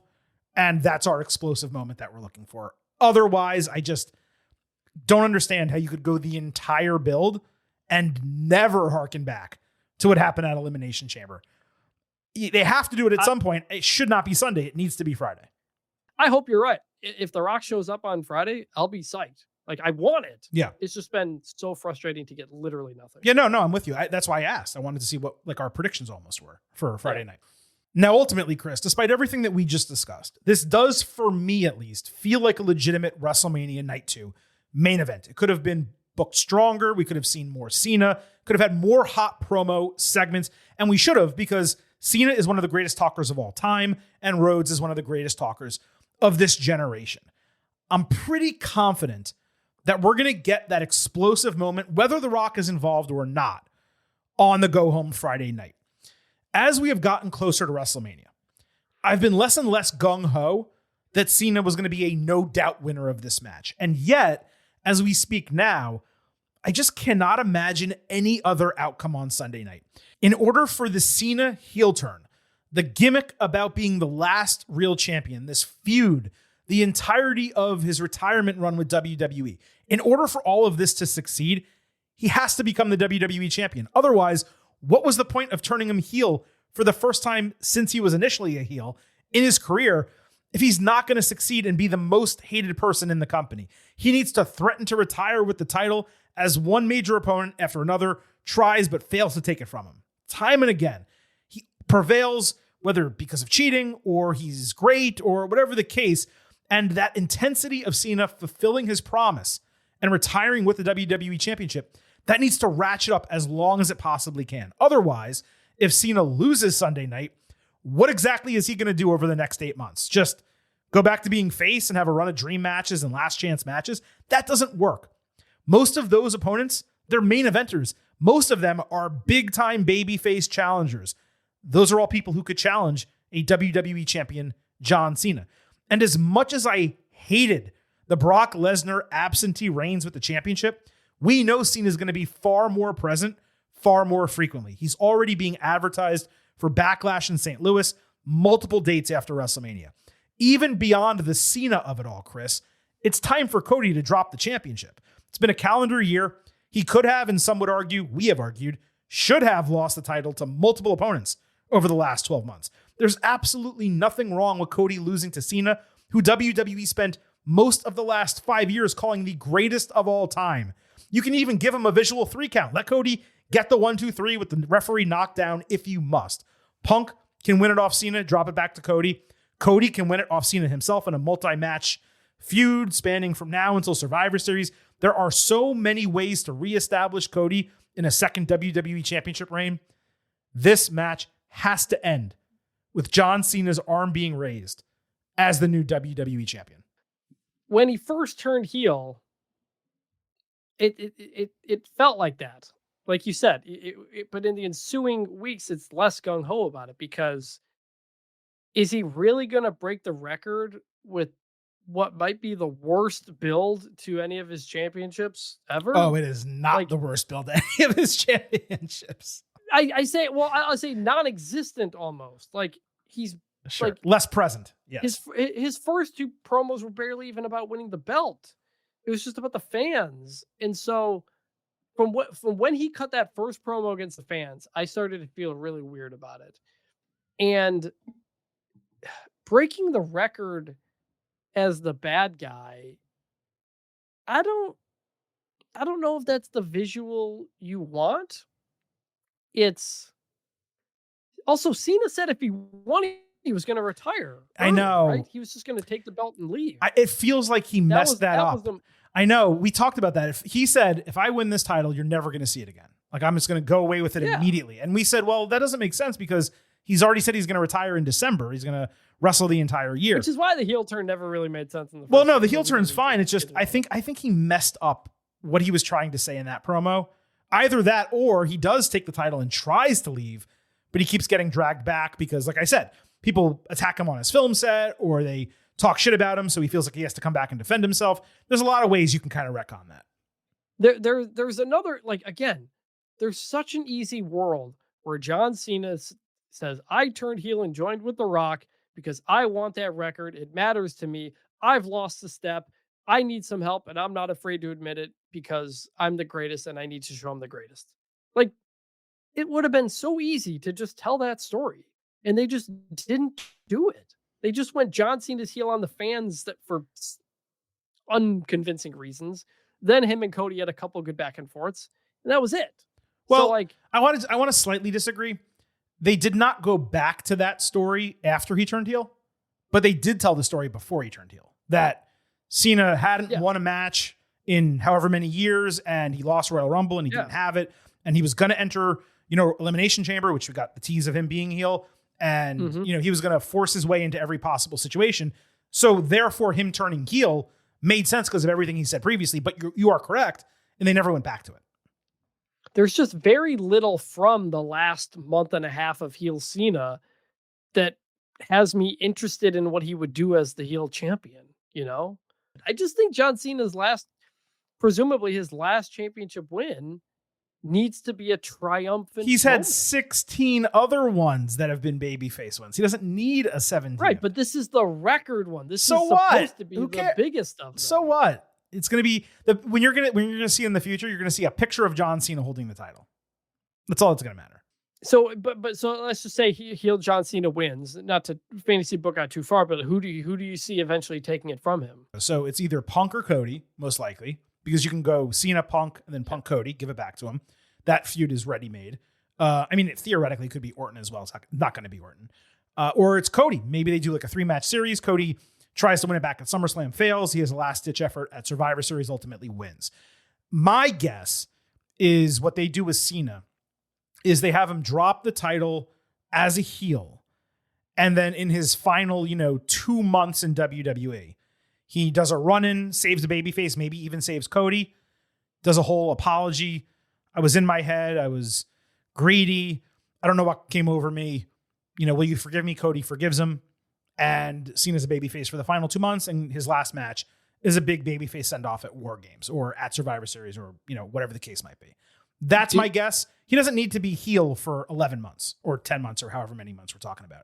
He just needs to be heel for like 6, Do you think we're going to get much Rock either in this match, this show, or even the rest of this year? So I do believe we get him Friday. Sunday, I would not hate if Rock came out and pulled a similar move to what he did in that tag team match night 1 last year, where like there's either cheating going on or something's happening, and the referee comes to and it looks like the referee is going to DQ Cena, and Rock pulls the same thing he did. If you call that disqualification, you lose your job. Mm-hmm. And he doesn't. And then Cena ultimately wins, and Rock is there, arms folded, Cena holding the title, Rock's out of the ring, or maybe joins him in the ring, whatever the case. And it's just this 2-man power trip to a degree, but a different type. It's the executive and the veteran in his last title run. Yeah. So I think you see Rock. I'm more confident you see Rock Sunday than Friday. I think you see him both days. Over the remainder of the year, I don't know that you see him at all. So your pick is Cena then, right? It has been, yes. So also, we'll remind people who may not have known. I will remind made a people, but you bet. need to make your pick first. You guys still haven't made a pick here. Well, I'm doing it leading into my pick. So explain the bet. The bet is that I said well before this heel turn, when Cena initially announced that he was going to do a retirement run for a year in WWE, we made a gentleman's bet over very low stakes that I said Cena would win the WWE title at some point before he retired. And you said he would not. He'd break the record. And I said he wouldn't. correct. And the wager is the loser has to rap one of John Cena's entrance themes at the winner's choice on the show. It can have an instrumental, but there will be no vocal backing track. And that's what's on the line. So let me ask you something, Chris. I really could. What are you going to do? Mm-hmm. I don't know if this is the right move. The lacking build has made this match even harder for me to predict. Maybe what happens Friday could really set the tone for that. There's just nothing on either side for me to sink my teeth in and be like, this is why this person will win. I'm ultimately going to go with Cody. I think Cena turns on The Rock, perhaps even afterward of some kind, and the heel turn ends. I don't think, I'm not saying necessarily should happen. Zero chance. But that's my prediction. Okay, fair enough. I mean, I think you're biting off your nose to spite your face here because you don't want to predict counter to our I don't bet. know what to make of heel John Cena. Cena's struggles to win and succeed were a clear part of his build to turning heel. His frustration. He couldn't do it on his own anymore. He saw this as his only option. The problem is he didn't mention it at all afterward. And you're right that he should, but they didn't need to hammer it home every single week. All right, look, we've been on this for a long, long time, way longer, I think, than any show that we've ever done here on the Getting Over Wrestling podcast. We're going to have an overall conversation about WrestleMania 41 right now, but real quick, night 2, Chris, pre-show expectation grade. High A-. What number switches it to an A? Is it a 93? 94 is an A. Okay, I'll go 93. All right, you did it again. That's exactly what I thought. I think WrestleMania Night 2 is slightly stronger than WrestleMania Night 1. I agree. I don't think either of them going in deserves a A grade for a pre-show expectation, but I had Night 1 at 92 and I had Night 2 at 93, so we are exactly aligned. I'm glad that we have some different match picks, but our expectations for the show do seem to be aligned. So let's wrap up, Chris, on this topic. Just an overall look at WWE WrestleMania 41. This never had a chance to live up to the WrestleMania 40 hype. I said it last week or the week before. Not only was that a tentpole anniversary show at 40, not only did it have The Rock involved in 2 main events, it was the culmination of the greatest chapter of the greatest storyline in professional wrestling history, along with many other high-intensity feuds that had been building incredibly for a year or longer. The hatred with Seth Rollins and Drew McIntyre and CM Punk there as well, but injured. You had Io Sky and Bayley faction members, Rhea Ripley and Becky Lynch, who obviously is not part of this. Jay and Jimmy Uso, the match did not deliver, but the storyline was there. You had Damian Priest finally cash in Money in the Bank. It was in many ways a perfect storm WrestleMania, a true outlier, not the norm by any means. WrestleMania 41 is nowhere close to living up to that from a build standpoint. But even if you compare it to WrestleMania 39, I wouldn't say it's as hot as that either. I truly believe, though, if this was condensed to, let's say, 3 fewer weeks of build, it would be hitting a lot better and a lot hotter. But it was WWE's job to fill that extra time and create additional story beats to expand the road and keep their product hot. They did not do that. I just believe that directly comparing this to WrestleMania 40, which is what so many people are doing, I think that's unfair because nothing is going to be 40 for a long time. That said, going into WrestleMania 41, this card is still immensely strong. It could absolutely be one of those sleeper WrestleManias when all is said and done, the sum of it being better than its parts. All of that is to be determined based on creative booking and execution. If Cena wins the title and we truly get started on Ripley Belair along with Reigns Rollins, this show is going to look entirely different in our instant analysis than it does in our ultimate preview. So that's my take, Chris, on WrestleMania 41. How do you feel overall?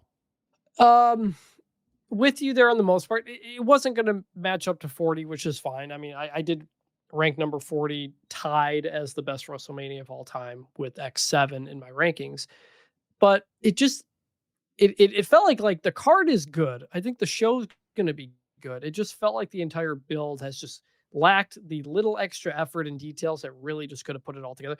Like we went through it. There's not many things you need to change to turn this into like a clear A pre-expectation grade. Right. It's like if you alter like 15 to 20% of the booking decisions and the pacing, all of a sudden you're like, holy crap, this is an incredible WrestleMania. Yeah. I do wonder if this show is the start of a bunch of stuff. While last year's WrestleMania was like the culmination of everything, like every feud ended there. It's possible they look at this one as the start to a bunch of stuff going on throughout the year, and we'll get more John Cena after Mania, and maybe we get more Rock, and maybe we do some other things. So you're right in that it may be a Mania that after the fact, we look at differently. I love that you said that because I actually had a note. That's what I was going to close on. That 40 felt like the culmination, and this feels like the start of something. It feels like so much on this show is setting up for WrestleMania 42 being incredible. But that doesn't allow us to say, well, therefore, the fact that the road to WrestleMania 41 wasn't as strong, that's okay. We can't say that now. Now, maybe a year from now, we can say that. But as of right now, I think it's fair for us to come in saying, look, we have A- grades of expectation for each night. We'll give our overall grade right now. But the road to WrestleMania, it's had a couple grenades dropped here and there. It has not had those explosive moments where you left her on Monday night saying, holy crap, it is WrestleMania week. I cannot wait for Saturday and Sunday. And that is exactly how we felt last year when we did this show. We were talking about how much we could not wait for Saturday and Sunday. I'm still anticipating it. I'm excited for WrestleMania. It's the biggest time of the year. We're thrilled to do this show. At the same time, it's not hitting the same. And it's not just because it's 40 and 41 and The Rock and No Rock. The bill just hasn't been as comprehensive and as tight from a storytelling standpoint. It's the faith in Triple H overall that makes me wonder if there's just more on the back end. Right. You know, they do have plans to do a lot of the things they haven't done. Tell us Tiffany's story, all this kinds of stuff. Maybe that's just coming later. I'm not ruling that out. All right, Chris, we have gone above and beyond with our breakdown for WrestleMania 41. What is your pre-show expectation grade for the show as a whole? A-. I'm going to be right at a 92. I think it could certainly over-deliver. I think a big part of this is, again, just kind of the mystery behind a lot of this. We don't know yet what's going to happen on SmackDown. Have no idea what to expect out of Cody Cena. They could turn it into something amazing, and that changes. But at the moment, with the build we got, 92 A-. Yeah, I'm right there with you on the grade. The lower end of the two individual nights that we just discussed. I'm not going to break it down any further because we just spent hours doing that. But I believe this is going to be a WrestleMania, like I said a second ago, that the sum is greater than all of its individual parts. And that's going to prove itself out over the two nights. And look, maybe we're wrong. And we come into our instant analysis episodes and we feel otherwise. But Triple H does have a way of delivering, and he has earned that trust where even if we're going into a show thinking, yeah, this isn't really as strong as we expected it to be, and all these matches, I don't really know that they're going to deliver. Generally they do, and the booking is tight. And this is a big time prove it moment for him, because not that WrestleMania 40 was easy. It absolutely was not. But with the star power they had, there was a lot more flexibility and allowance for booking that perhaps would not have worked. Like the Jey and Jimmy Uso match, it was a total failure, but you completely forget about it because the rest of the show was great. I don't know that there's as much flexibility for WrestleMania 41, but we will find that out Saturday and Sunday night when right back here on the Getting Over Wrestling podcast, we will have WWE WrestleMania 41 Night 1 and Night 2 instant analysis podcast coming out immediately after those shows go off the air. We're going to break down every single match as it transpires with full analysis grades and expectations going forward. Between now and then, we will have your NXT Stand and Deliver Ultimate Preview. Just like this show, you are not going to want to miss that. We may do a bonus WWE episode before the week is out. Keep your eyes and ears peeled for that on our social media channels, at Getting Overcast on Twitter, at Getting Over on Blue Sky. And then earlier Saturday, before WrestleMania even begins, we'll have your NXT Stand and Deliver instant analysis. 5 or 6 podcast episodes all coming to your ear holes this week from your boys at the Getting Over Wrestling Podcast. On the way out, allow the Silver King first to remind you that the Getting Over Wrestling Podcast It's all about the five. So head over to Apple Podcasts and Spotify, leave a 5-star rating on Apple. Take a little extra time, leave a 5-star written review. If you do, we will read it live right here on the show. Please remember, as mentioned, follow us on social media at Getting Overcast on Twitter, at Getting Over on Blue Sky for episode drops, news analysis highlights, all of that good stuff. You also get to vote in our pre and post show polls surrounding WrestleMania and NXT Stand and Deliver. We will utilize your votes in our instant analysis episodes to determine whether these shows delivered. Remember to subscribe to us on YouTube at Getting Overcast, not only for full-length audio episodes, but entire video interviews already with Drew McIntyre and Vic Joseph. We hope to have more for you as 2025 continues. And lastly, I happen to love the number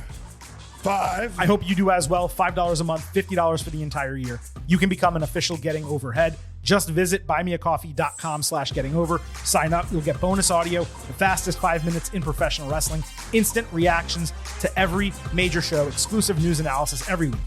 Buymeacoffee.com/gettingover. This was a hell of an episode with the Silver King and vintage Chris Vanini delivering your ultimate preview for WWE WrestleMania 41. We have a ton of performance-enhancing audio headed toward your ear holes over the remainder of the week, but at this point, it is time for the Silver King to sign off and leave you with just 3 final words. Bye for now.